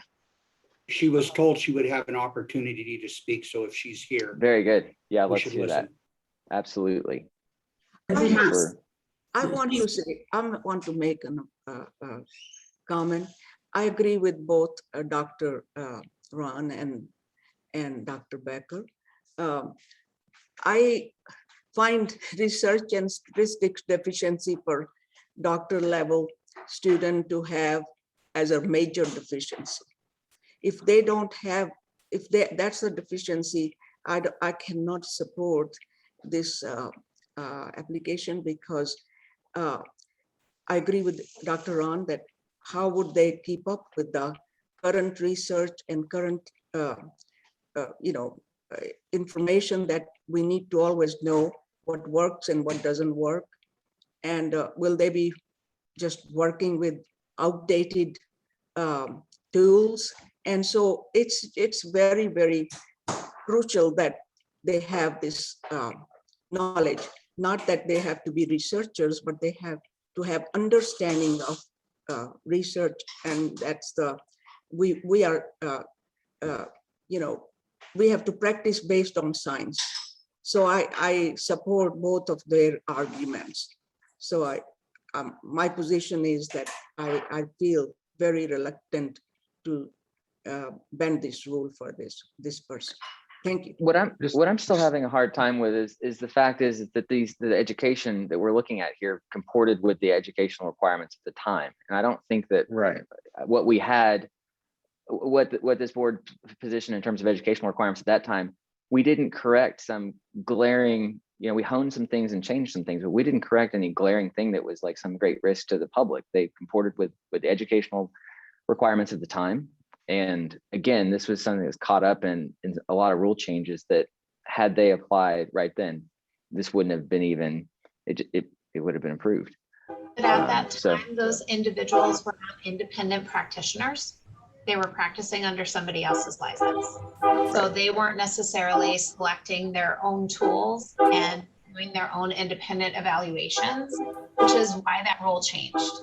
And so if that rule is going to change and those individuals are going to become responsible for making those decisions and for understanding the tools and how they're used in things like, reading the literature and understanding how those tools are changing and what it is that you are using your evidence base from, then statistics and research become a huge portion of that.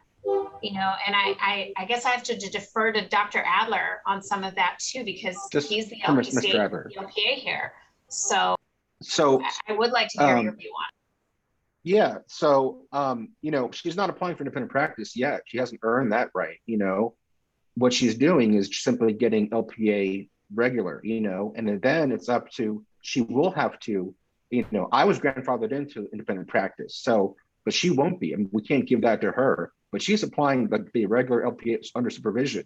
So the concern about, and then it's up to her getting the supervision from a psychologist, documenting it. If that psychologist, however long it is, 3,000 hours, then she can, if she earns it, and then she gets, a psychologist who supervises her to say that she's competent in that area. That's what we asked for, but we're not going to let her out there right now with independent practice. She will be under supervision, so then that kind of mitigates the danger to the public. And I'm not saying I would vote either way on this. I'm just simply stating what I think are the context and what the factors are. So the concern not of her, picking measures that are not correct or not up to literature, she'll be under supervision. And that's what that law, and that's what the rules were back in those days, because LPS didn't have independent practice. So if she were to get independent practice, she'd have to do the hours, give supervision, and then have a psychologist, write off that she's competent. So, and I don't think we can, that's not anything to, she'll earn that, or she doesn't earn that, but we're just allowing her right now to practice under supervision. So, which was what the rules were back in those days. Thank you, Mr. Adler. Yeah, if she's here, let's hear from her. Ms. She Moore, is can you not. admit her? Okay. She is not in attendance according to the names that are listed. That's unfortunate. Yeah. Diane, you might ask if there's anybody here on her behalf, an attorney or something like that, who's an agent. Sure, if anyone's in attendance for Champel Watkins, if you could raise your hand so we can address you to discuss her application.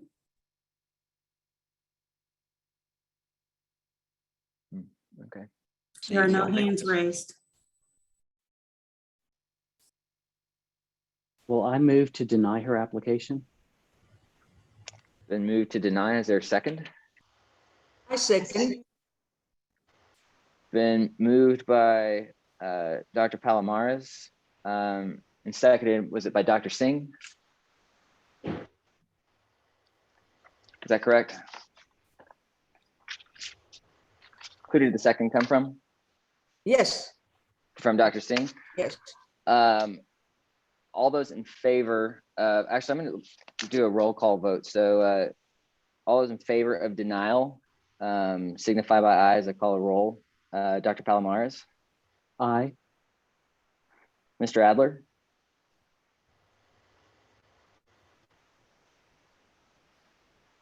Mr. Adler? Unmute. Nay. Mr. Bridges? Mr. Bridges? Sorry, Nay. Dr. Fletcher's not present. Dr. Becker? Aye. Dr. Calhoun? Nay. Dr. Singh? Aye. Mr. Zaguris?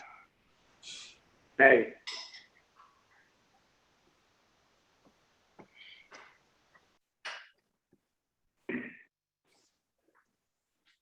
The yeas being 3, the nays being 4, the motion fails to deny.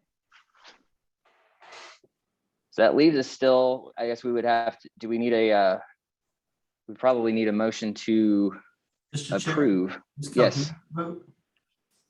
I believe, yes, so Dr. Calhoun voted nay. Oh, sorry. I'm sorry, I miscounted here. This is a tie. Yay. No, I take that back. Hang on. Can't read my writing here. Yeah, the yay. 4. Did The you motion vote? fails. Say again, John, you broke up. I've got Dr. Palomares, yay. Dr. Becker, yay. Dr. Singh, yay. The noes being Mr. Adler, Mr. Bridges,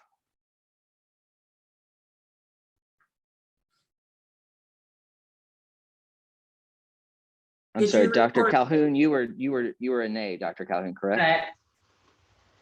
And Mr. Zaguris, nay.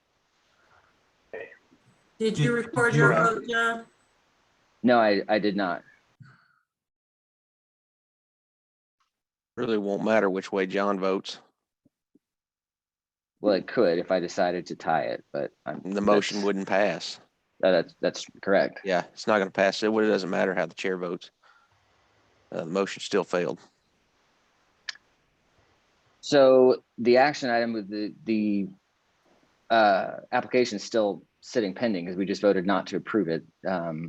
I would suppose that if there was a motion based on these votes, the motion to approve would pass, but we would actually need to go through that those mechanics to approve it, correct? Correct.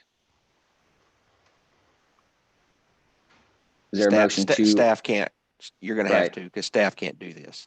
Right, is there a motion to approve the application? them. All right, it's been moved by Mr. Adler, I'll I second the second motion. second by Mr. Bridges. All right, so the motion on the floor is to approve it. By Oh, roll. Can someone help me understand something really quickly? Sure. So how is this application different from the last one that we discussed? It's not. Y'all are So- doing what you wouldn't do in the last one. So we just had an application where someone very clearly did not meet the criteria of something that is a requirement by our board rules. And we said that we do not have the power to give them a license despite not being able to give them remediation. We cannot give them a license. And we just voted to do the exact opposite of what we just spent 3 board sessions arguing over. So I'm very, very confused, but I just need to call that out directly. We have an application in front of us where someone very clearly is not meeting the exact board standard that is a written board rule as it stands. We do not have the power to tell this person that they have to take a class that is a board rule that says that they have to have this degree. I will not vote to give them a license for which they have not met the criteria for. So I'm very confused. Someone's gonna have to explain this to me. I guess I don't see I mean, they're different. I mean, the cases are not the same. I mean, it's a matter of, the only difference is that the rules, the timeliness of the rules are being applicable. You know, the first case, though it's been the rule, consistently. This case, the rules have changed, and she's applying based on the degree she earned at the time, and with the rules being a certain way. So I don't see them as exactly the same. I see them as quite different. Listen, I'm just trying to point out, I don't have a strong opinion on this in terms of what she deserves or not, but I'm pointing out the differences in the perils in comparing them, these two cases, because this is a case where it's all about the timeliness. She would have been approved easily if she would have applied a certain amount of time. Dr. Stanley does not have that situation. She would have been denied, for years. So that's why I see this as different and not really totally comparable or congruent. I'm happy to hear anything otherwise. I'm sorry, I don't understand why we continually talk about past when past doesn't exist. You continually, several members talk about this would have happened if this would have been done 10 years ago, 2 years ago, 3 years ago. We are in the present, and current rules state this, that, and the other, and we need to stick to the rules that are current and not start speculating and making things very difficult for the staff and everybody if we keep filling the water with this kind of attitude, that always looking at what would have happened if they had done this and that. That's not our job. The requirements are specified, rules are specified. If they cannot understand and read these requirements and rules, they don't deserve a license. So that is my position on this. And I'm with Dr. Becker. I'm very confused with the way things are going on. These two candidates. And if we're gonna go ahead and approve this person, we should approve Dr. Stanley. I mean, only reason I have reservation is because of the rules and the not meeting the requirements that are stated currently in the rules. And nobody makes exceptions like that I know of. So I'm sort of confused. Thank you. Well, I think that you might be confused because this is not a perfect world. The fact that we exist as a board is so that we can discuss these issues that are going to be not the less difficult. I mean, these are both difficult situations. I think Mr. Adler clearly pointed out they're not the same. One's at the LPA level, one's at the PhD level. The PhD level lady, she was undergoing that training, knowing she was, you know, she knew that she didn't have a person on hand. She knew that there was not 2 interns there. Ms. Watson was a victim of a fastly changing executive and administrative structure in our state system. And while I have empathy for the situation, we still have a 4-year passage of time. I'm empathetic, and I feel for her, and it's not that I lack empathy for the situation. I do, but it's been 4 years since that program in 2017. And here we are in 2021. These rules have been in place for quite a few years now. Sorry, somebody has a phone ringing. If you got a phone ringing, can you go on mute, please?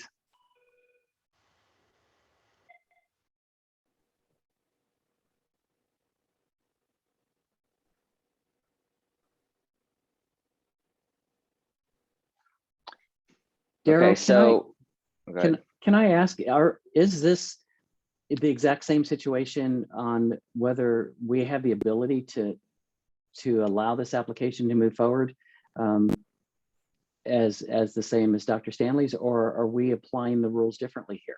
No, procedurally, you're in the same position that you are in Dr. Stanley. You have no mechanism to waive that requirement. Under the current rules, she is not eligible for the license.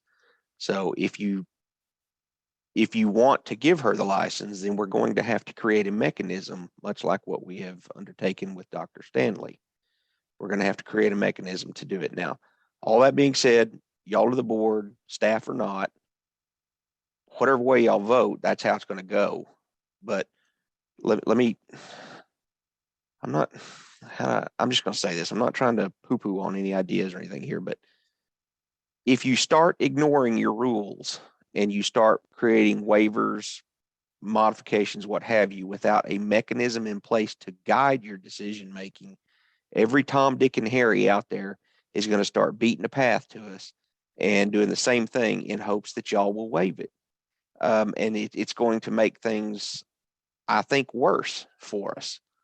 I don't want to be in that situation. The lawyer part of me is it bothers me. I don't like a governmental body to be able to pick and choose which rules it will enforce and which it does not. That is kind of antithetical to what I was taught in school and just kind of how I know Texas government is supposed to work. So, we need to be careful there. We really do.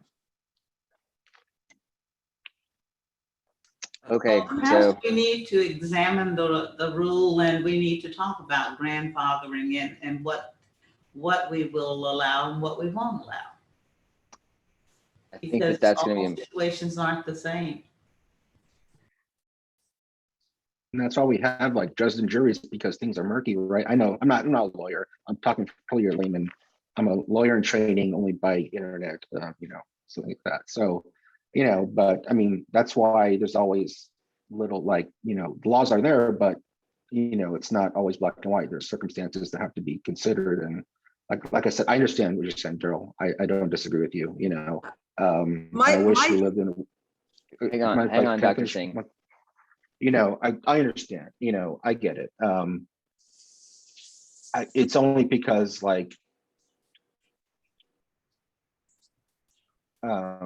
that the timeliness of it, that's it. And, that's the only thing I'm considering. And listen, if it doesn't happen, it's not going to like I said, I'm just kind of pointing out in terms of people, I wish there would have been more specified rules in terms of if you wait this long. I mean, none of that was there. So, and to me, when I read the rules, it's unclear to me that she wouldn't be able, that it just said the degree was completed, didn't say anything about date of application. So without that, we're talking about rules, that's not there. So how could she know that that's how we're operating, And if you go by the date of application, I don't see that anywhere in our language. So we are also not, we're kind of, and then in that sense, we're operating on our own and denying it based on that because it's not formally written. Yeah. And the unfortunate thing, I think, is that it's sort of like pulling up the ladder behind ourselves with all these rule changes. There's a very abnormally narrow window for this applicant that by virtue of our rule changes, from us changing, us moving the goalposts for specific reasons. But anyway, is there any other further discussion? I just wanted to mention that I feel like a lot of empathy and sympathy are being confused. I am very empathic. I understand the side of these two candidates, but sympathy has no place when it comes to be fair. And we have to be consistent. Consistency is the most important thing.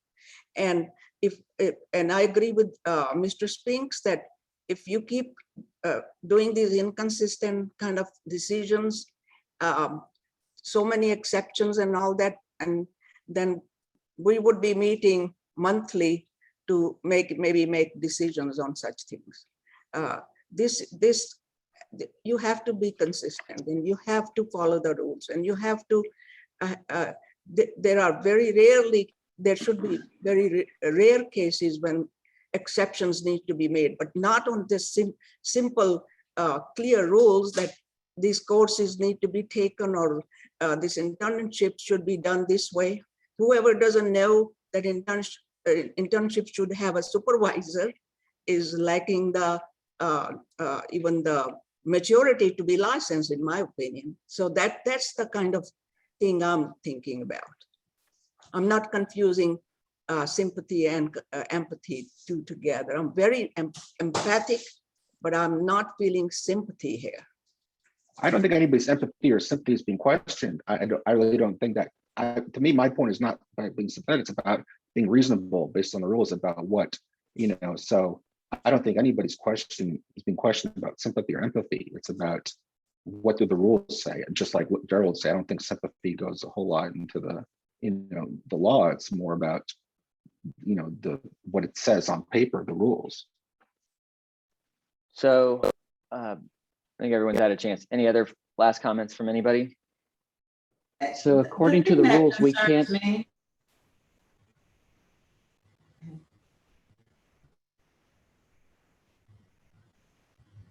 Dr. Calhoun, I'm sorry, I stepped over you there. Go ahead.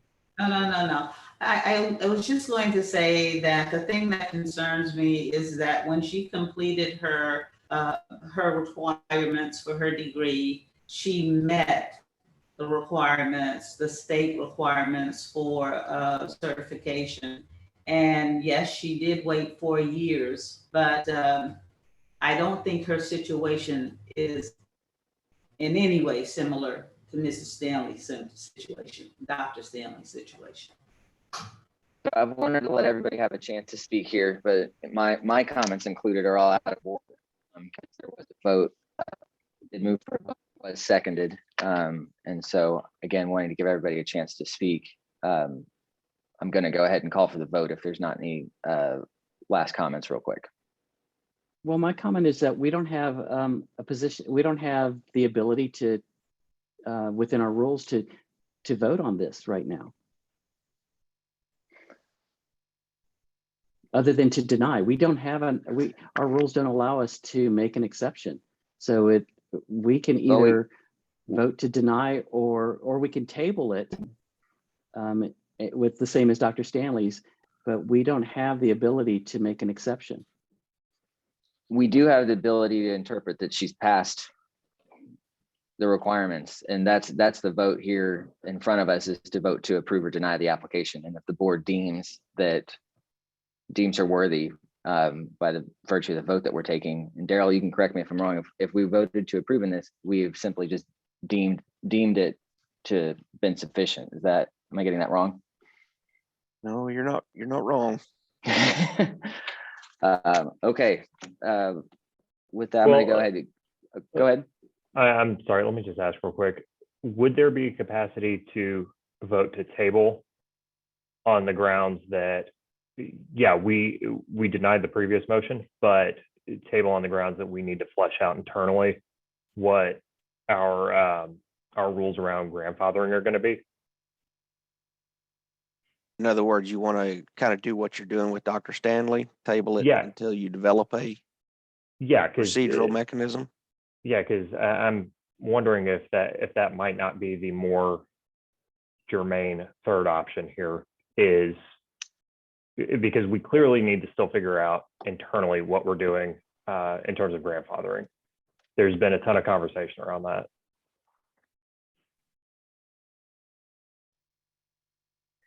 What I'm wrestling with is again, putting it through the filter of risk to the public.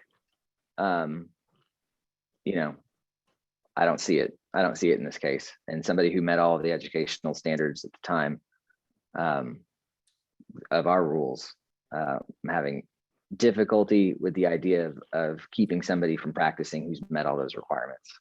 So I think it's not just that, though. It's also opening the door to how you interpret this rule moving forward. If you waive the rule for someone and you change how that rule gets interpreted going on. I mean, the it's only both response of those I have things together. Yeah, the only response I have to that is that the board has discretion to look at the facts for what they are in each individual case and make a decision. And that's what our job is as a board.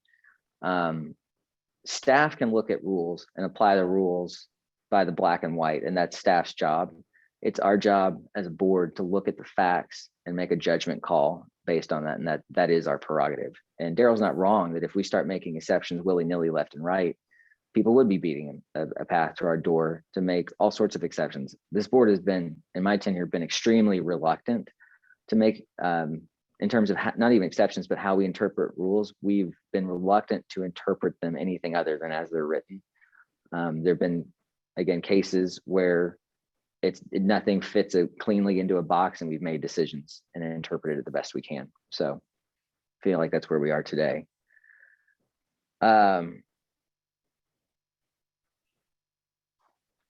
Mr. Bridges, I'm going to defer to you. You had the second. I want to make sure that you are holding your second. Again, in terms of procedure, it was moved and seconded for a vote. And if we were interpreting the rules strictly, we would have stopped the discussion and had to vote. Mr. Bridges, did you want to do anything different, or did you want to go ahead and keep your second? So I'll go ahead and keep my second. Okay. I'm keeping my second on it. Okay, in that case, I'm going to go ahead and call for the vote. The motion is to approve the application. It was moved by Mr. Adler, seconded by Mr. Bridges. Dr. Palomares, how do you vote? I vote no. Mr. Adler? I vote yes. Mr. Bridges? I vote yes. Dr. Becker? Vote no. Dr. Calhoun?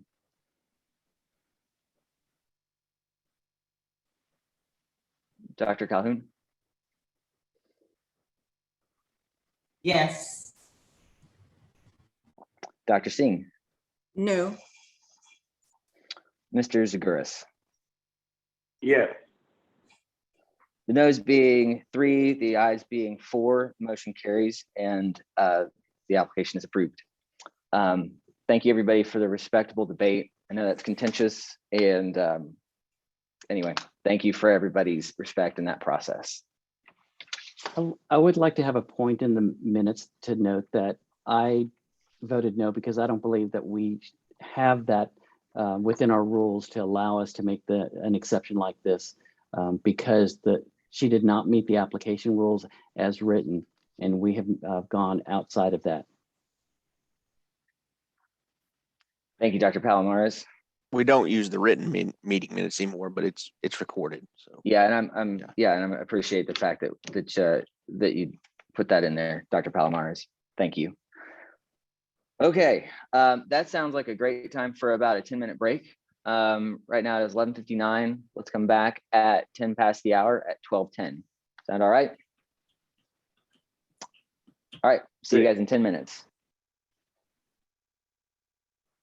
Reminder to put your 12 p.m. It is 12:12 p.m. on August the 12th, 2021. And we are moving on to, I'm sorry, I should have had my agenda ready to go. Moving on to the Compliance Committee. Dr. Fletcher's out. Dr. Singh, do we have any review of compliance with agreed orders to discuss? I don't believe we do. No. Okay. I don't think we have anything for the Jurisprudence Exam Committee to discuss. No. Rules Committee. We have new rules, and I believe these were proposed in the February meeting. Yes. And we would need to adopt them today to send them up to BHEC. Have I misstated any of that? Any of our attorneys? That's accurate. These are to propose them to BHEC to then adopt them, correct? Mhm. Perfect.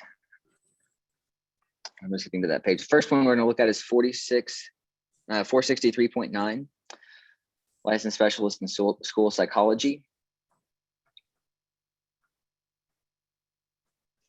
We've obviously discussed this. People have had opportunity to comment on it publicly. I believe we have the public comment that we have. Is that for 465.38? Is that correct? That's Correct. correct. Is that it?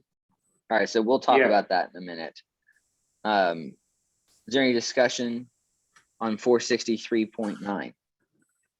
So if I could jump in for a moment, what 43.9 does is it removes section G to reflect the new requirements that applications that the applicants have to take the jurisprudence prior to their submission of their application. Previously, they could submit their application and then take the jurisprudence. So because of that, it allowed for that trainee status for LSSP applicants, which is no longer available for them. So what section G does is just removes that requirement that is no longer available to anyone. And this is on page 140. Is there any other discussion? Would entertain a motion to approve. So I move to approve. It's been moved by The Dr. item. Palomars. Is there a second? I'll second. Second by Dr. Becker. All in favor signify by saying aye. Aye. Aye. Aye. All opposed say no. The ayes have it, and we are sending 463.9 up to BHEC. Thank you, ladies and gentlemen. Moving on to 465.2, supervision. So 465.2 for the supervision for the LSSP is on page 145 of your agenda book. And as with the previous one, with the elimination of that trainee status, the LSSP applicants in section D needs to be reworded, and D1 is obsolete. So therefore what this item does is it removes that item D1 and numbers everything else appropriately in there. Thank you, Dr. Palomars. Is there any other questions or discussion? Entertain a motion to send it to approve it. I move to Aye. send this up for approval. Okay, it's moved by Dr. Palomars. Is there a second? I Second. second the motion. Seconded by, I'm sorry, was that Andoni? By Mr. Seguris. All those in favor signify by saying aye. Aye. Aye. Aye. All opposed say no. The ayes have it, and we will send 465.2 up to BHEC. Moving on to 465.38, and I will note that I believe it was on page 5 of our PDFs. We have a comment. Want to make sure y'all have gotten a chance to review that, and then Dr. Palomars, do you have any comments on this one? Sure. Yes. So 465.38 psychological services in schools. It's listed. It's found on page 150 of the agenda book. And what we have there is in section E, the language is changed to remove the reference to LSSP trainees since they no longer exist, in line with all the other things. But I would like to note that we have a letter from TAPA regarding this item and the potential impact that it has on LPAs. On page 5 of the agenda book, it talks about the potential impact, removing the LSSP section E language there. And they are suggesting that we put something in place of that to ensure that LSS or LPAs who are working in schools or they're gaining experience, supervised experience in schools would still be included. So making it specific in there rather than leaving it ambiguous. Their proposed language is, quote, persons who are working towards licensure as a licensed psychological associate could be included in there to make sure that it's specified clearly that those working on their LPA license are included.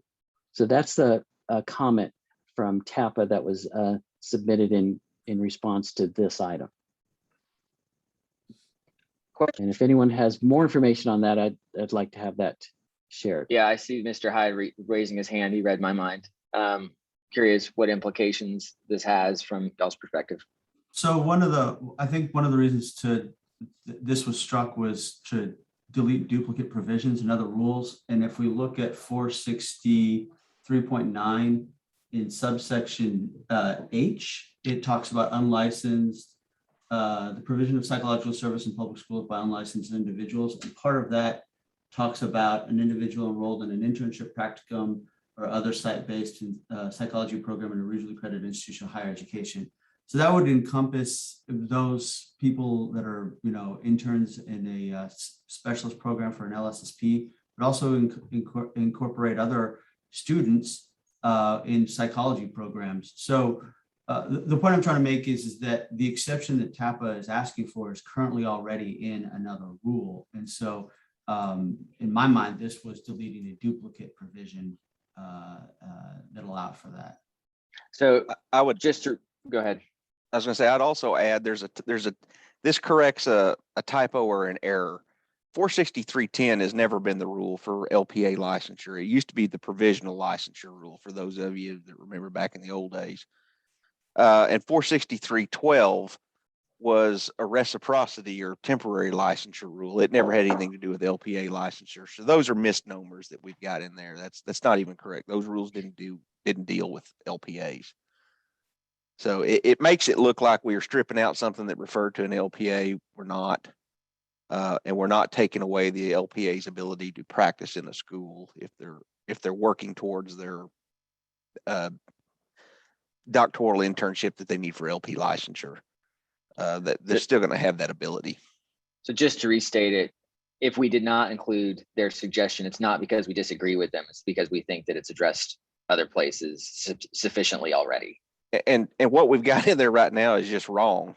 I mean, those rules don't even, that's not even the rule numbers don't match up with what we have as the title there. So it's just a screw up on our part. Okay. That's a good discussion.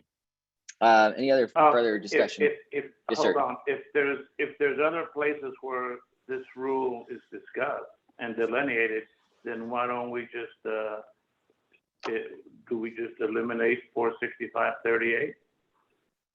No, we don't want to eliminate 465.38 because that is the practice rule for school psychology. It's the practice standards for school psychology. 463.9 is the licensing qualifications rule.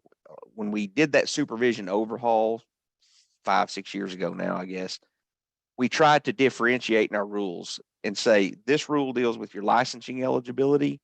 These rules deal with your practice standards. Before that, they were all jumbled together and it was just heck trying to figure it out. I see. But yeah, Okay. so no, I don't get rid of 465.38. That's we need that. Good questions. So I move that we adopt that we move this forward to BHEC as is. It has been moved by Dr. Palomares. Is there a second? Second. Seconded. Second by Mr. Bridges. All those in favor signify by saying aye. Aye. Aye. Aye. All right. All those opposed say no. The ayes have it. Thank you very much. We'll send 46538 up to BHEC. Appreciate the good questions and diligence on the rules to the whole board.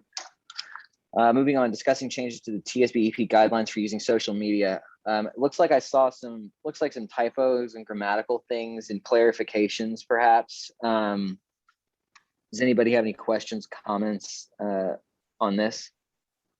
Well, specifically, what we talked about in our last meeting was the references to electronic communications and how that's originally that was the title, guidelines for social media and electronic communications, but it was really focused on guidelines for using social media.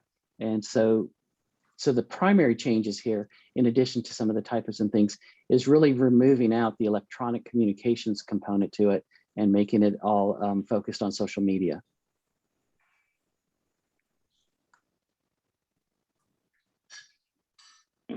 Do we need a board action on this to approve this? Is that right? Yeah, because I don't think this so. has ever been finally approved, correct, Diane? No, it's not final. And it's just a policy of the board. Correct. It's Is just, that Right. correct? This is, yeah, we call it a guideline. It'll be posted on the website. It's not an enforceable matter. It's just meant to keep people from doing things that will get them into trouble.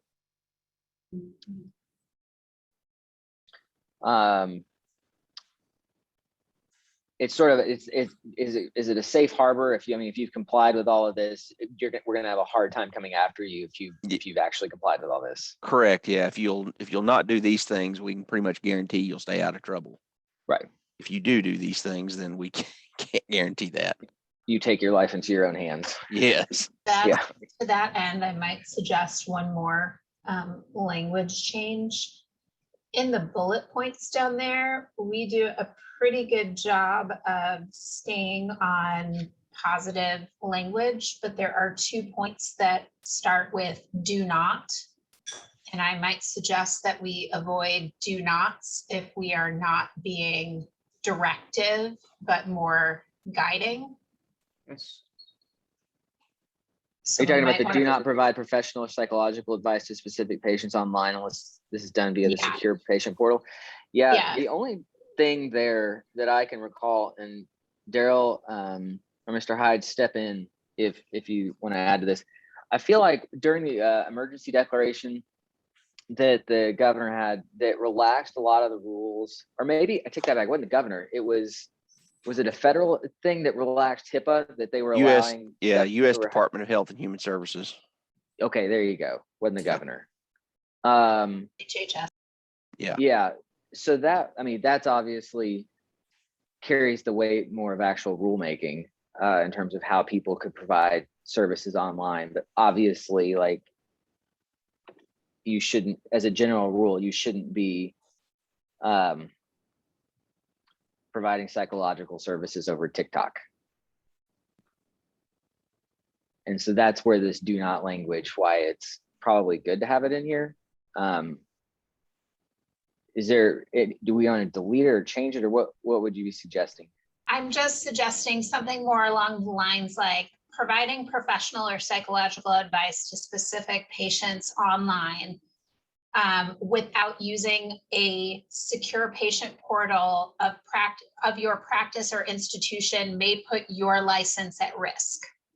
So by taking out sort of the do not language, you are not being instructive about what you're saying to do. It is more a statement of, these are our guidelines and practices, like keep these things in mind. So I guess it's just more a consistency of language thing. And if we're saying that we are not enforcing these things, when you say do not do this, but then you're saying we're not enforcing it, they're contradictory statements. So you're saying don't do this, but I can't enforce it. Well, So I'm simply let suggesting. me correct what I said. If we sanction somebody for using a non-HIPAA compliant portal, we won't be citing this set of guidelines as Exactly. the governing. It'll be the rule or HIPAA itself. So Which we can still do, correct? Correct. That's in our rules. So what I'm saying is it may be better to use language like providing these services may be contrary to your license. I'm simply suggesting more positive language in general. I'm not a fan of putting do nots on a statement, but that's the psychologist in me. So I can't use do not. I probably can't use thou shalt not. When you're using guidelines, those are Dr. Becker is right. When writing guidelines, they're often written in aspirational language. So are encouraged or encouraged to do something rather than saying they can't or shouldn't or don't. I mean, it looks like we have 2 do nots. Well, I appreciate where both of y'all are coming from on this. It would be pretty stupid as a general, I mean, in terms of general rules, to be providing, you should not provide psychological services in the comment section of Facebook. And you should not be disclosing individually identifiable health information or posting images or things that happen online. Like, to me, those are kind of no-brainers. Like, but these do nots are pretty low bars that are already covered in rules. So I don't disagree, but Right, if my these are issue higher is not bars, with the content, my issue is with the language. It's Do you have- simply how we're stating them. do we have some that's all I'm specific language that we can, in form of a motion to amend this, that we could put in there? So if I could float this as a suggestion, I noticed that we've used the word appropriate or inappropriate in several places. So like for the first one, rather than do not, it would just be providing professional or psychological advice to specific patients online is inappropriate unless this is done via the secure patient portal of practice or institution. Would something like that be? That's beautiful. I like that. Can do what I can. can we record that or write that down to where we can at least make a motion to amend this, and to where somebody has that written down or can go back to this, so that we don't have to bring this back next go around? Do you want me to, Ryan, can read you that in the form of a motion, or do you want me to read it and then we?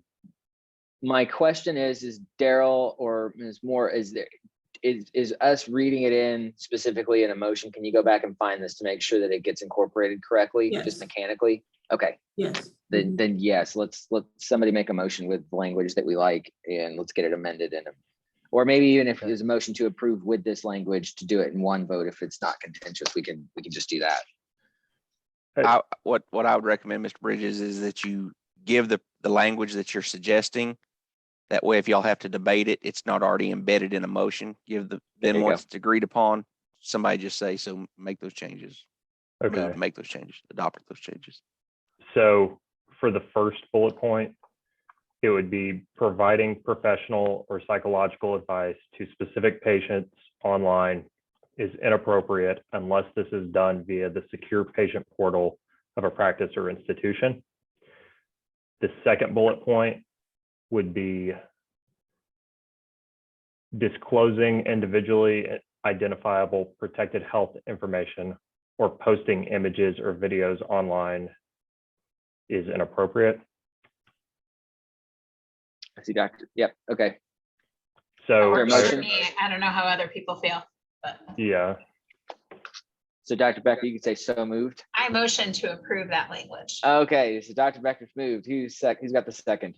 I second it. Dr. Singh is seconded. All those in favor of approving the the guidelines for using social media as amended by Mr. Bridges, signify by saying aye. Aye. Aye. All those opposed say no. Nicely done, team. Thank you very much. That is approved, and we shall move on. Next is discussing revising the licensed psychologist calligraphy license. Daryl, do you want to kick us off with this, or is there somebody else that wants to kick us off with the implications and understanding of what's going on right now over in the House printing office and what that means for us? No, I'll give you all the heads up. Of course, right now, most of y'all are aware that the governor has vetoed Article 10 funding in the budget. The House printing office is funded under Article 10. or it's an Article 10 entity and it derives its funding from that section of the budget. In other words, come September 1st, there will be no funding for the house printing office. It will be shut down. That is who prints psychologist calligraphy licenses. All the other licenses are printed in-house here at BHEC. That's the only, psychologists are the only group we farm out because their licenses are bigger than the others. So we don't have that ability to print them in-house here. Another thing that we've encountered in dealing with the psychologist licenses, all y'all's licenses list all the board members on them. I'm going to tell y'all right now, we've never had those right. We've never had the correct board members listed on it. We're always lagging behind. That's the way it's always going to be, more than likely, because it's a low priority concern to us. Making sure it's just, you'd constantly be updating that. And so my point being is, number one, I wanted to pitch the issue to you. Would y'all consider adopting the same size of license as the others so that we can standardize it across the board? If we don't do that, then there may be a delay. We may not be issuing psychologist licenses, the actual physical license, after September 1st until the house print shop can resume operations. If you don't want to be clear on that, we're not sending them a paper license. Their license has been, they will have a psychologist license. Yeah, they just won't have a paper copy of it. Correct. The wall certificate. You think, but they will be licensed. Yeah, they'll be licensed. Correct. Okay. Yeah, they can still practice and do all that fun stuff, but they're just not going to get the actual physical license itself to hang on the wall.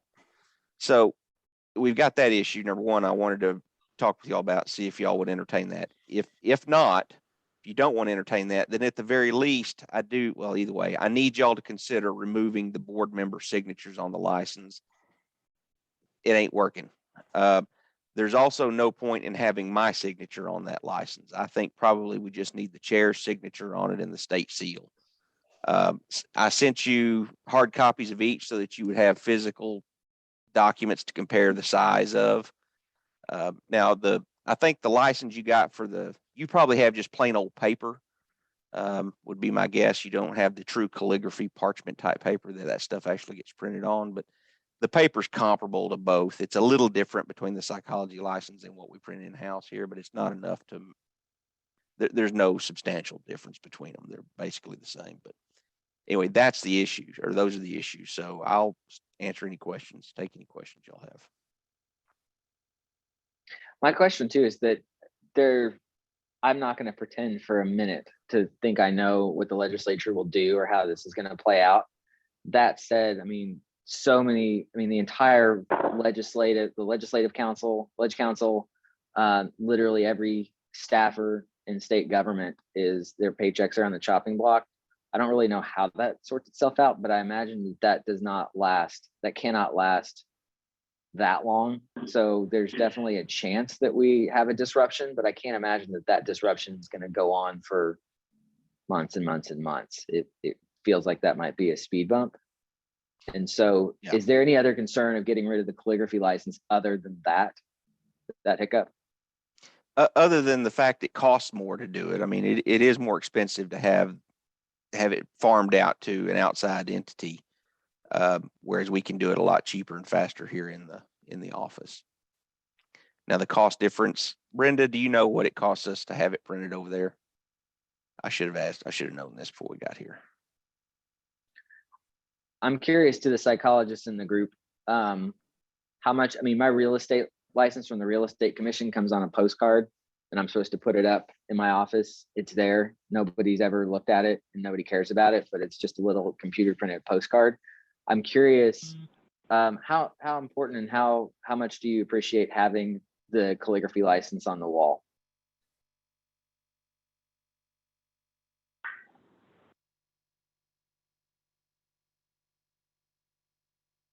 Most practicing psychologists have it in their office and display it.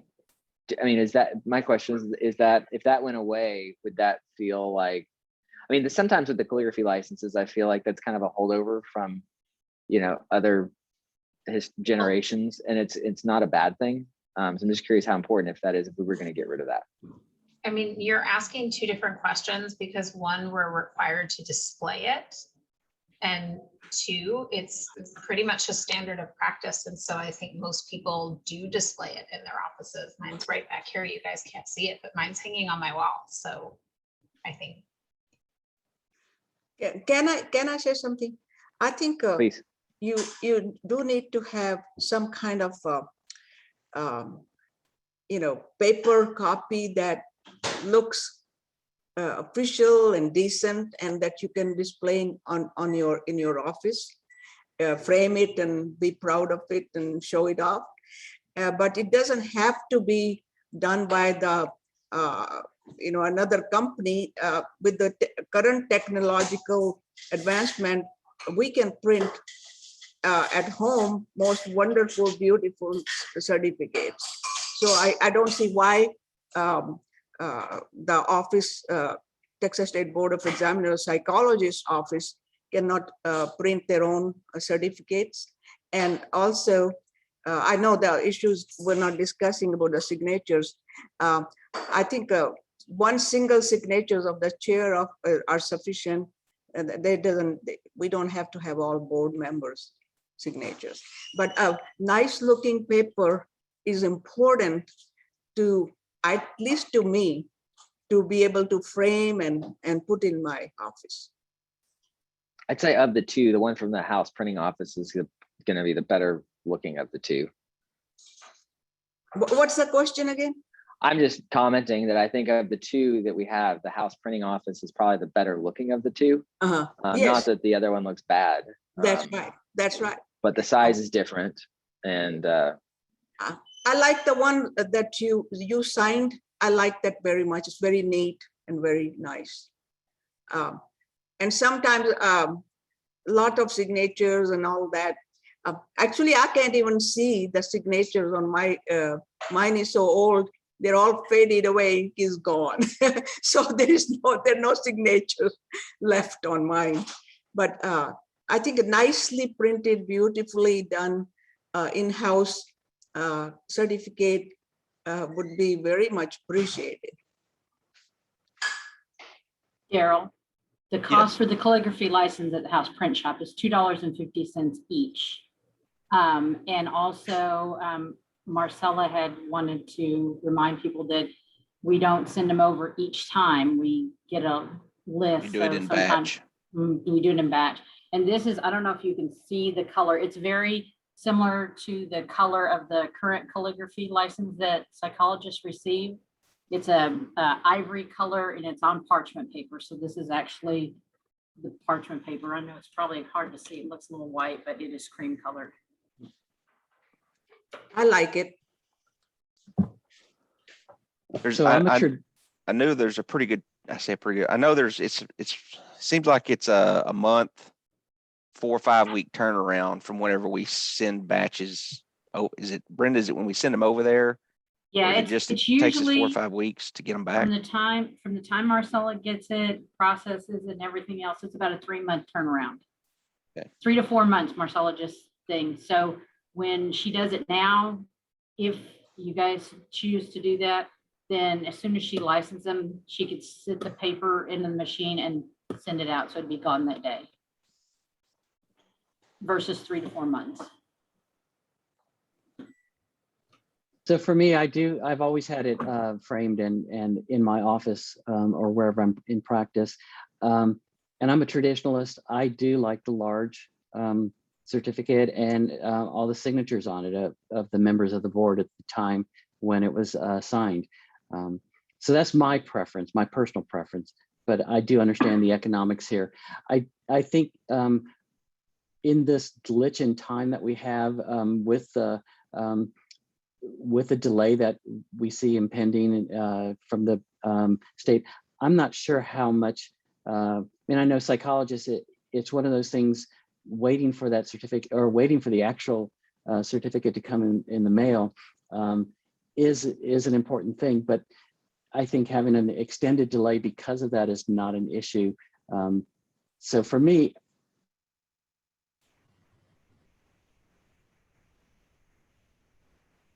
Ron, we lost you. Okay. I wanted to hear the last part of what he said. We'll give Ron a second. Dr. Palomares, can you hear us? He's frozen. Yeah. Ron, if you're still there, can you hit the chat or do something? Just let us know. I think he dropped. Did he just drop off? Yeah. Yeah. We'll come back to him. He was just getting to the meat of what he was going to say. So I want to hear that before we take action, if he can come back shortly. Are there any other thoughts on, it's kind of like, I guess, two things here is, do we continue at the house printing office? And then what do we do with signatures? I'm with the house printing office in terms of the size and the quality of the printing. Again, for those of you who have to display it or know people who do. Is this one of those things where we have to make a rule and then adopt it? Or is this one of those things where we can make a decision and change our mind and kind of pivot as needed? Correct. This The is- latter. We can, in terms of if nothing happens today, what happens? Well, no, I'm thinking more along the lines of if the government changes its mind and funds this office, or, you know, depending what our printing options are, how hard is it going to be to undo any decisions that we make, was really more where I was going. And you guys are Got saying it. it's not like a rule and a change and we have to live with it forever. This is more like something we can do for a short amount of time while we don't have printing options, and then go back to our original way of doing it if it's very poorly received and so on. Sorry, we were waiting for you to log back in, Dr. Palomar. Yeah, we wanted to hear what you had to say. You were just getting to the meat of it before we lost you. Oh, my apologies. I have no idea what happened there. So, I mean, my preference is to keep it as it is, but but I'm willing to go with the majority of the group if they would like to see it move forward with having the smaller version. That's actually the standardized version that is compared with the other licenses done in-house. Gerald, do you need a board action on this, or can we just give you direction that can be No, redirected later if that's the case? Or Y'all have to vote on it. okay.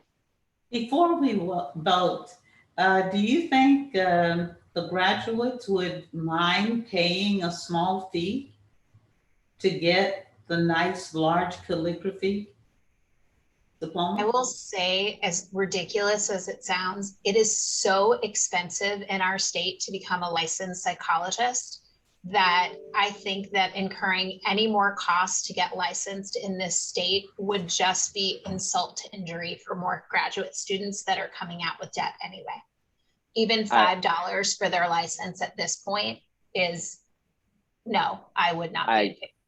I agree with that. That's, Well, I've been insulted because I had to pay for lambskin.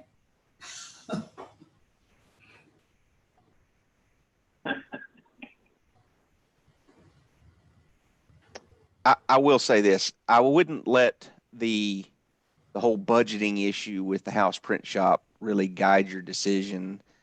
I don't, that's obviously, I don't think that's going to be a permanent situation. I bring that up mainly because you need to know, as long as we're on this pathway, as long as we're using this method, there's going to be a hiccup. I'm telling you right now, there is going to be a big delay in folks getting. So when you start getting calls and emails, people fussing about, hey, I'm not getting my license. I've been licensed for 4 months now. That's why. You know, there's always the opportunity to add a border to it. Yes. And mat to it and a nice frame, and you can make it a very big, you know, and but I feel like we need to stay,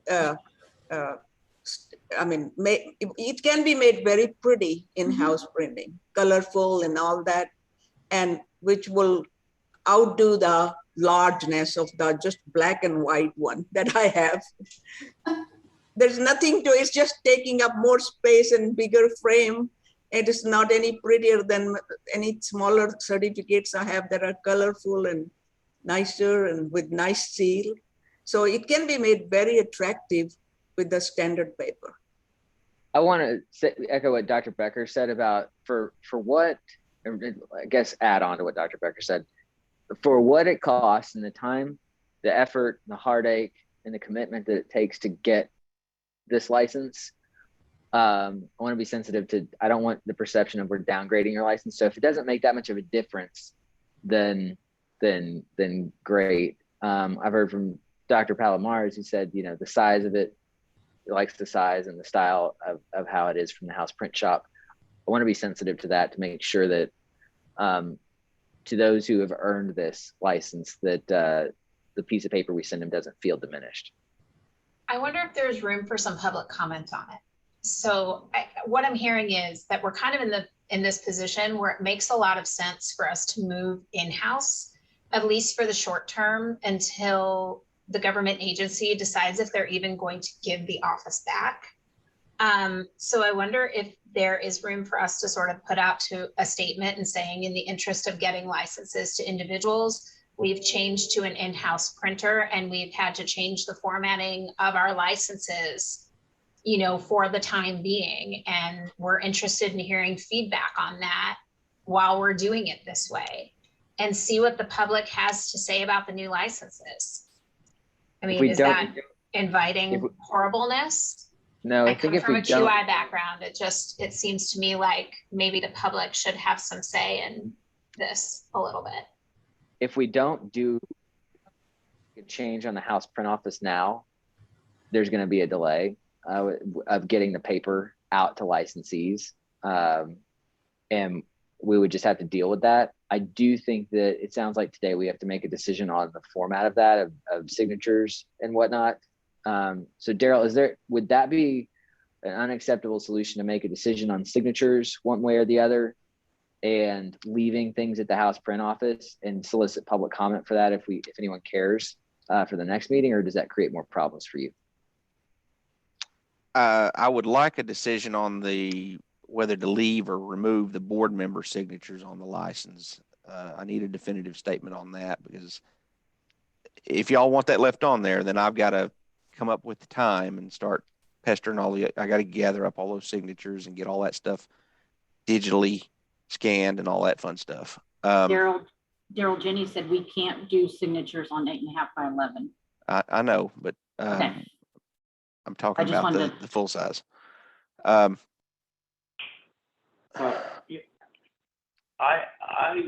agree with you, Mr. Spinks, regarding if you're going to put something on a license that's inaccurate, why would you do it? I agree with you. I've seen where there's a new person on the board and their name isn't included. It's the person that was previously there. And I don't know if that's the gravest of all problems. I do think, like Ron, where it does look a lot more impressive that you have the backing of all these several individuals, and looks a lot more official and all that. But, you know, I really don't think the size or the way it looks like is the issue here. I think what you do with the license is more important. If I could just throw something in there too on the signature aspect of it, like I'm looking at my diplomas right now. I mean, not licenses obviously, but like my diplomas, both of them have President of the University and Chairman of the Board of Regents on behalf of the Board of Regents. The commission of office that we received for the board has the governor's signature and the Secretary of State. I think it would be in keeping with other licenses I've seen, other documents other boards put out, where you have a chairman sign on behalf of the entire board. I mean, for whatever that's worth, I mean, I don't have a license, so I don't really have a dog in that fight necessarily, but I am noticing just some of the stuff I have around my office is 2 signatures.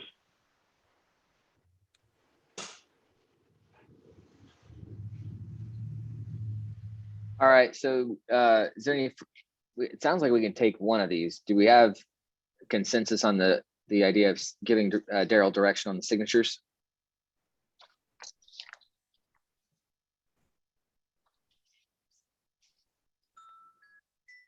Does anybody care to make a motion on signatures?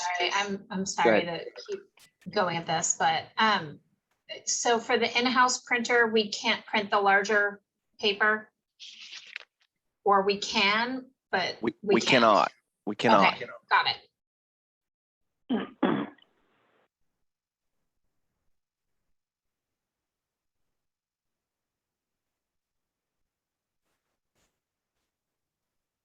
How do you want to state this motion? I can make this motion. The motion would be just giving, I move to have if you want all the signatures, or if you want to curtail the signatures, you just say, I move that we do what you want to do with the signatures and see what the will of the board is. I move that we keep chair, we have chair, board chair's signatures to on behalf of the board on the certificate, and the certificate be in-house printed, not black and white, but maybe in color and beautiful form, whatever that means. Dr. Singh, do you mean that you would, as long as the chair's signature appears on behalf of the board, we can remove the board member signatures? Yes, because they're just like Mr. Andrew Andoni, I still have to learn your name. Zaguris said that they're not accurate. The copy you sent me, my name is not on it, and I saw somebody else is not on it. They're not accurate. So it's a board member. They're not getting the correct board members' names anyway. Plus, I don't think anybody reads the names and so forth, but they do need to have a nice looking piece of paper that is well framed, can be well framed and all that. So chairs, board chairs signature should suffice. That's my motion, is to just have. But before we go to the motion, could we maybe at least do the chair and the vice chair? I simply want to point out that our current chair is not actually a psychologist, which might be rather odd to at least a portion of our licensees. So at least between our chair and our vice chair, one is likely to be a psychologist. Yes. So I think not only that, it will balance the signatures like the other certificates. They often have 2 signatures. So it'll balance on each side, make it look nice. Plus we'll have 2 signatures, but it doesn't bother me that the chair is not psychologist, because the boards don't have necessarily all members, specialists in the area that they're on the board. So that doesn't bother me, but so motion, can we make, I can restate, I move that we have a certificate, in-house certificate with 2 signatures of the chair and the vice chair, and do away with the all board member signatures. I see Daryl raising his finger. Yeah, Brenda, ask Jenny, can you do 2 signatures on, well, we're still talking about the large calligraphy license. So we should be able to do 2 signatures on that. So let's make sure we get, okay. You can even do it on the smaller, because for our organization, Psychological Association of Greater Texas, we have 3 signatures actually, but 2 on one side and 1 on one side on a smaller paper, regular size paper. You can do 2 even on smaller, and as well as larger. Dr. Singh, I'm not sure about their system. It may not do it on the smaller one necessarily. I know they would fit, but I'm not sure about their system. Yeah. Do we have any clarity on this? Hold on, go ahead, Jenny. Oh, I was just stating that on the 8.5 by 11, the small one, right now we have the signature on the lower right-hand corner and the license number and the issue date on the, so if we want to balance it out, we're going to have to manipulate where that license number and that issue date is. Can you have the signatures on one side of the 2 individuals, one on the chair on the top and the vice chair on the bottom? No, I can tell from looking at it, that's going to really, I don't think we're going to be able to fit that. I don't need to make it more difficult than it needs to be then. It's probably just fine with the chair. I didn't mean to make a federal case out of it. If we can fit it on there, phrase your motion so that if we can fit it on there. Yes. If you can fit the 2 signatures, fit 2, otherwise chair signature is sufficient. All right, so the motion is the chairs, the chair and vice chair if able, just the chair if it fits. Is there a second? A point of clarification, Dr. Singh has actually put two pieces to this. One, she Yes. has included the in-house, and the other is the signatures. And I would like to ask if we could only do one of those at a time. The way she stated the motion, when she restated it, it was just about the signatures, and that's how I phrased it. So the only thing we're voting on right now Okay. is signatures, and how to take off the rest of the board and go to chair and vice chair, and vice chair if able, and that's all we're talking about right now. I second that. Okay, it's been moved and seconded to do the board chair and vice chair if able, and then revert to chair if they cannot fit it. All those in favor signify by saying aye. Aye. Aye. Any opposed, say no. The ayes have it. Okay, so Daryl, you've got real estate on the paper now with all the other signatures off. Correct. All right. Now let's take do we want to keep it at the house printing office, or do we want to do it in house? With the understanding there may be a slight delay depending on how this works out with funding for the ledge.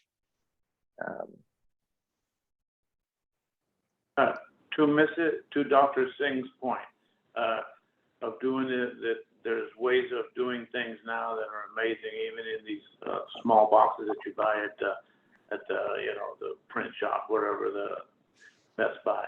But do we have the capacity to do high quality comparable work?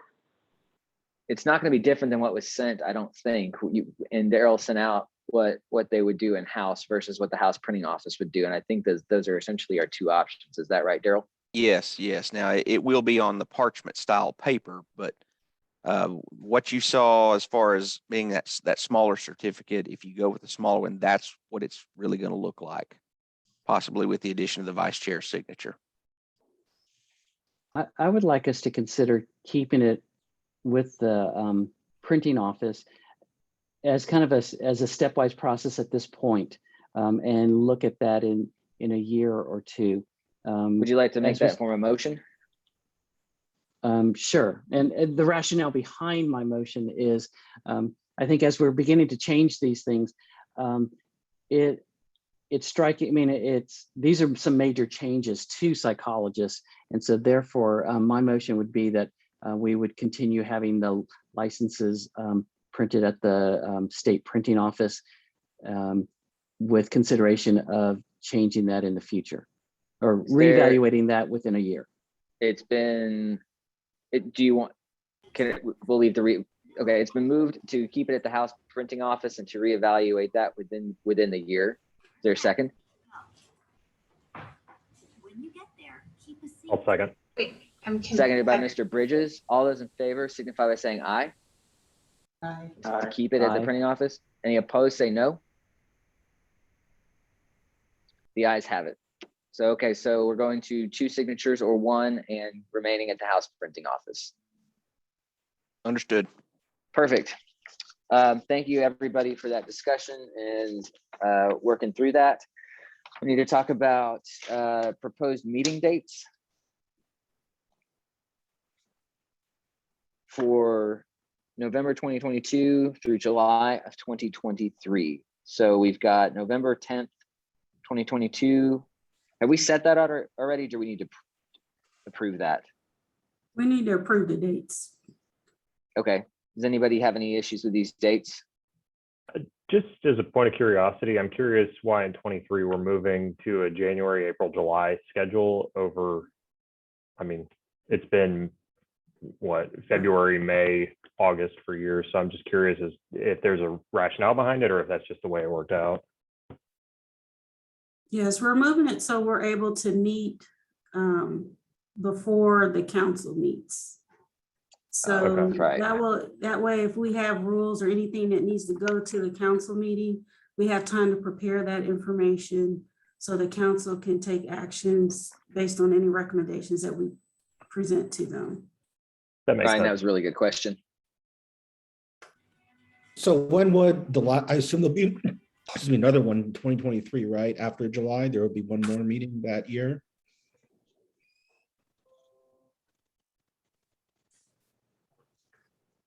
Could you repeat that question? Yeah, so with 2023, I assume there would be one more meeting not listed there after July of 2023, right? This is as far as we built out. There will be additional meetings, but those meetings aren't set yet by the council either. So we just kind of stopped it at that, at this date. But there likely would be another meeting that year. Is that, Yes. Oh, definitely. yes. Yes.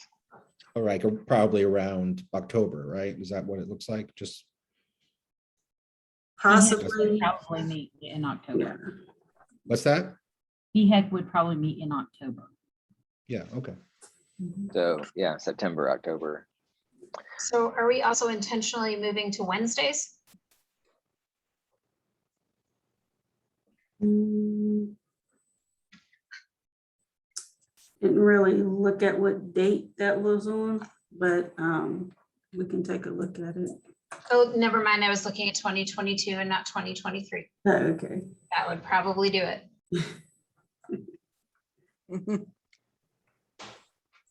If there's no concerns to these, I would entertain a motion to approve these dates Motion.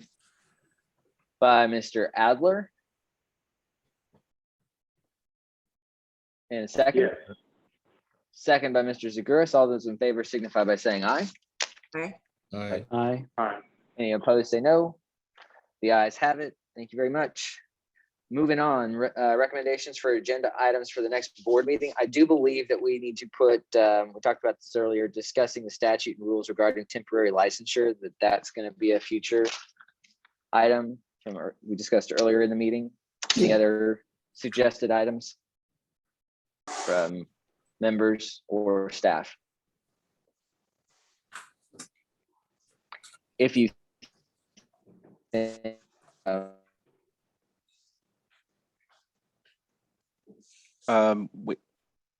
John, are you there? No, he's not. Whatever Ron had, he caught. It's going around.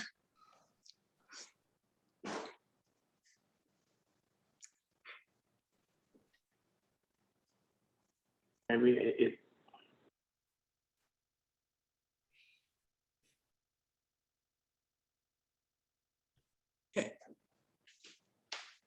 Ron may have to take over.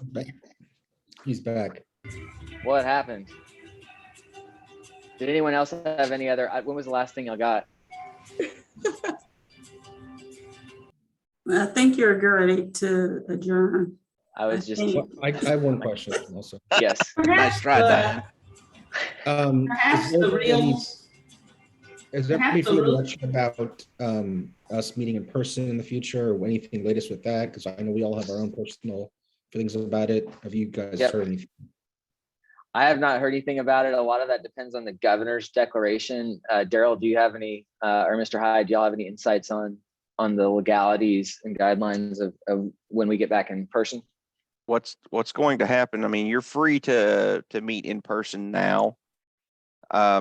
What's going to happen though, come after this meeting is your next meeting, the presiding member, Mr. Berlimowitz, is going to have to be here in the office. And wherever he is will have to be open to the public. And the rest of you can continue to appear virtually. The rules will be much stricter though at that point on appearing virtually. When you're in the meeting, you cannot cut your camera off. If you cut your camera off, even if you leave your audio on and can talk back and forth, you lose, we can't count you as being present. So it's going to be much, much stricter. No more eating breakfast or lunch or anything while you're in the meeting, because we lose you at that point. So we'll have to be much more careful there. It's difficult for us at the staff level because we don't really have a facility here, not a good facility where we can put the presiding member and open it up to the public. And the place that we are going to use is going to have a very, very limited audience seating. So I'm going to strongly encourage members of the public to still participate in this thing virtually as they have done in the past. We'll continue doing just what we've done. That's not going to change. But candidly, I don't want to see people at the office. I'd rather y'all appear virtually. I'm talking to the members of the public here. I'm not being rude, but I'm only going to have probably 3 or 4 chairs, just to be honest with you, because of the social distancing type stuff that we're going to have. And it's not going to be ideal, but it'll work. Now, what I don't know how to plan for is if more than John wants to show up at the office and wants to come down here and appear in person. I'm not sure what we're going to do there. Or if y'all say, well, we want to meet all in person or most of us in person, find a place for us. That gets a little tricky too. Just in the technology part of it, because now we rely on Zoom meetings to record the meetings for our minutes. So wherever we go, I've got to be able to have access to that recording. I personally like for Diane and I to be in control. I don't really like for others to be responsible for running the meeting, because if something goes wrong, I just don't have the control. So nothing that a hurdle we can't get over, but it does make our life more difficult. Right. So, I mean, y'all can vote to meet in person if you want to. That's certainly an option. But if you do, you got to give me plenty of heads up, because I've got to start working on it pretty quick. So, Mr. Adler, do you have an opinion on which way you want to go, since you brought it up? It's not for me.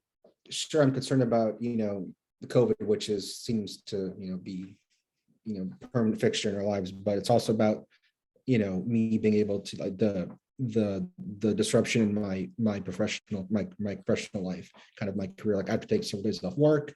The driving is just, it's much more of a it's basically time, and this is much more convenient for me. Now, I realize that's not, I signed up to go to Austin, that originally the way it was, so I'm okay with it, but that's my view, as it simply saves me so much time in disruption, to my other parts of my life.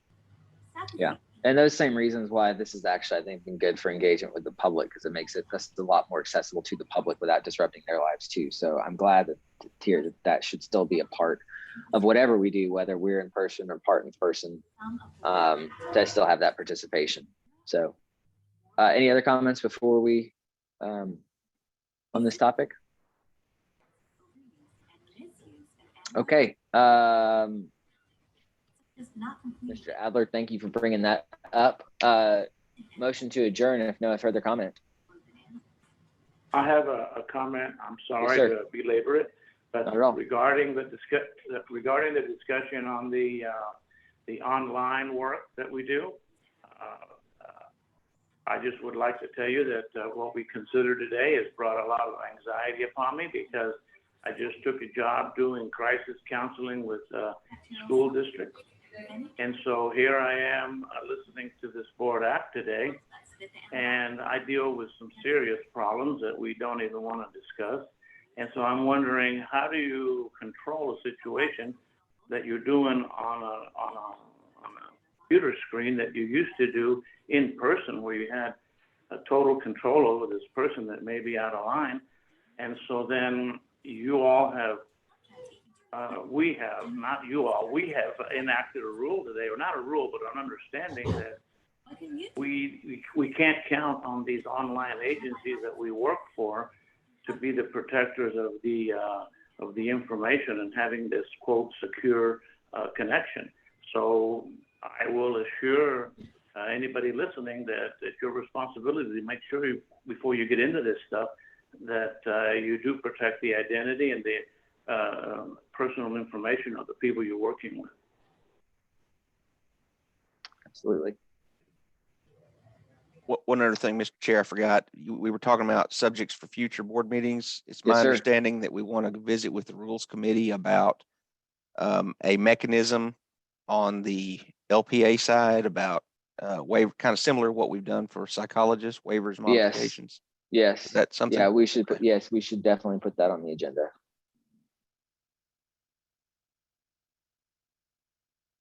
Okay, so I've got temporary license changes, LPA rule changes. Y'all are wanting the calligraphy license for a year from now. Revisit. Yes. Yes. Okay. just put it back on the agenda. And also that would be a good opportunity for us to hear public comment, because if nobody cares, that's an easier decision to bring it in-house. If that's important to people, you know, I hope they'll speak up. Okay. All right, any other further agenda items or quick comments before we end this for today? All right, is there a motion to adjourn? Motion to I adjourn. so move. It's been moved, seconded without objection. This meeting is adjourned. Thank you very much, everybody. Bye-bye. Thank you. Bye-bye. Appreciate everybody's engagement today. Bye-bye. Have a great day. You too.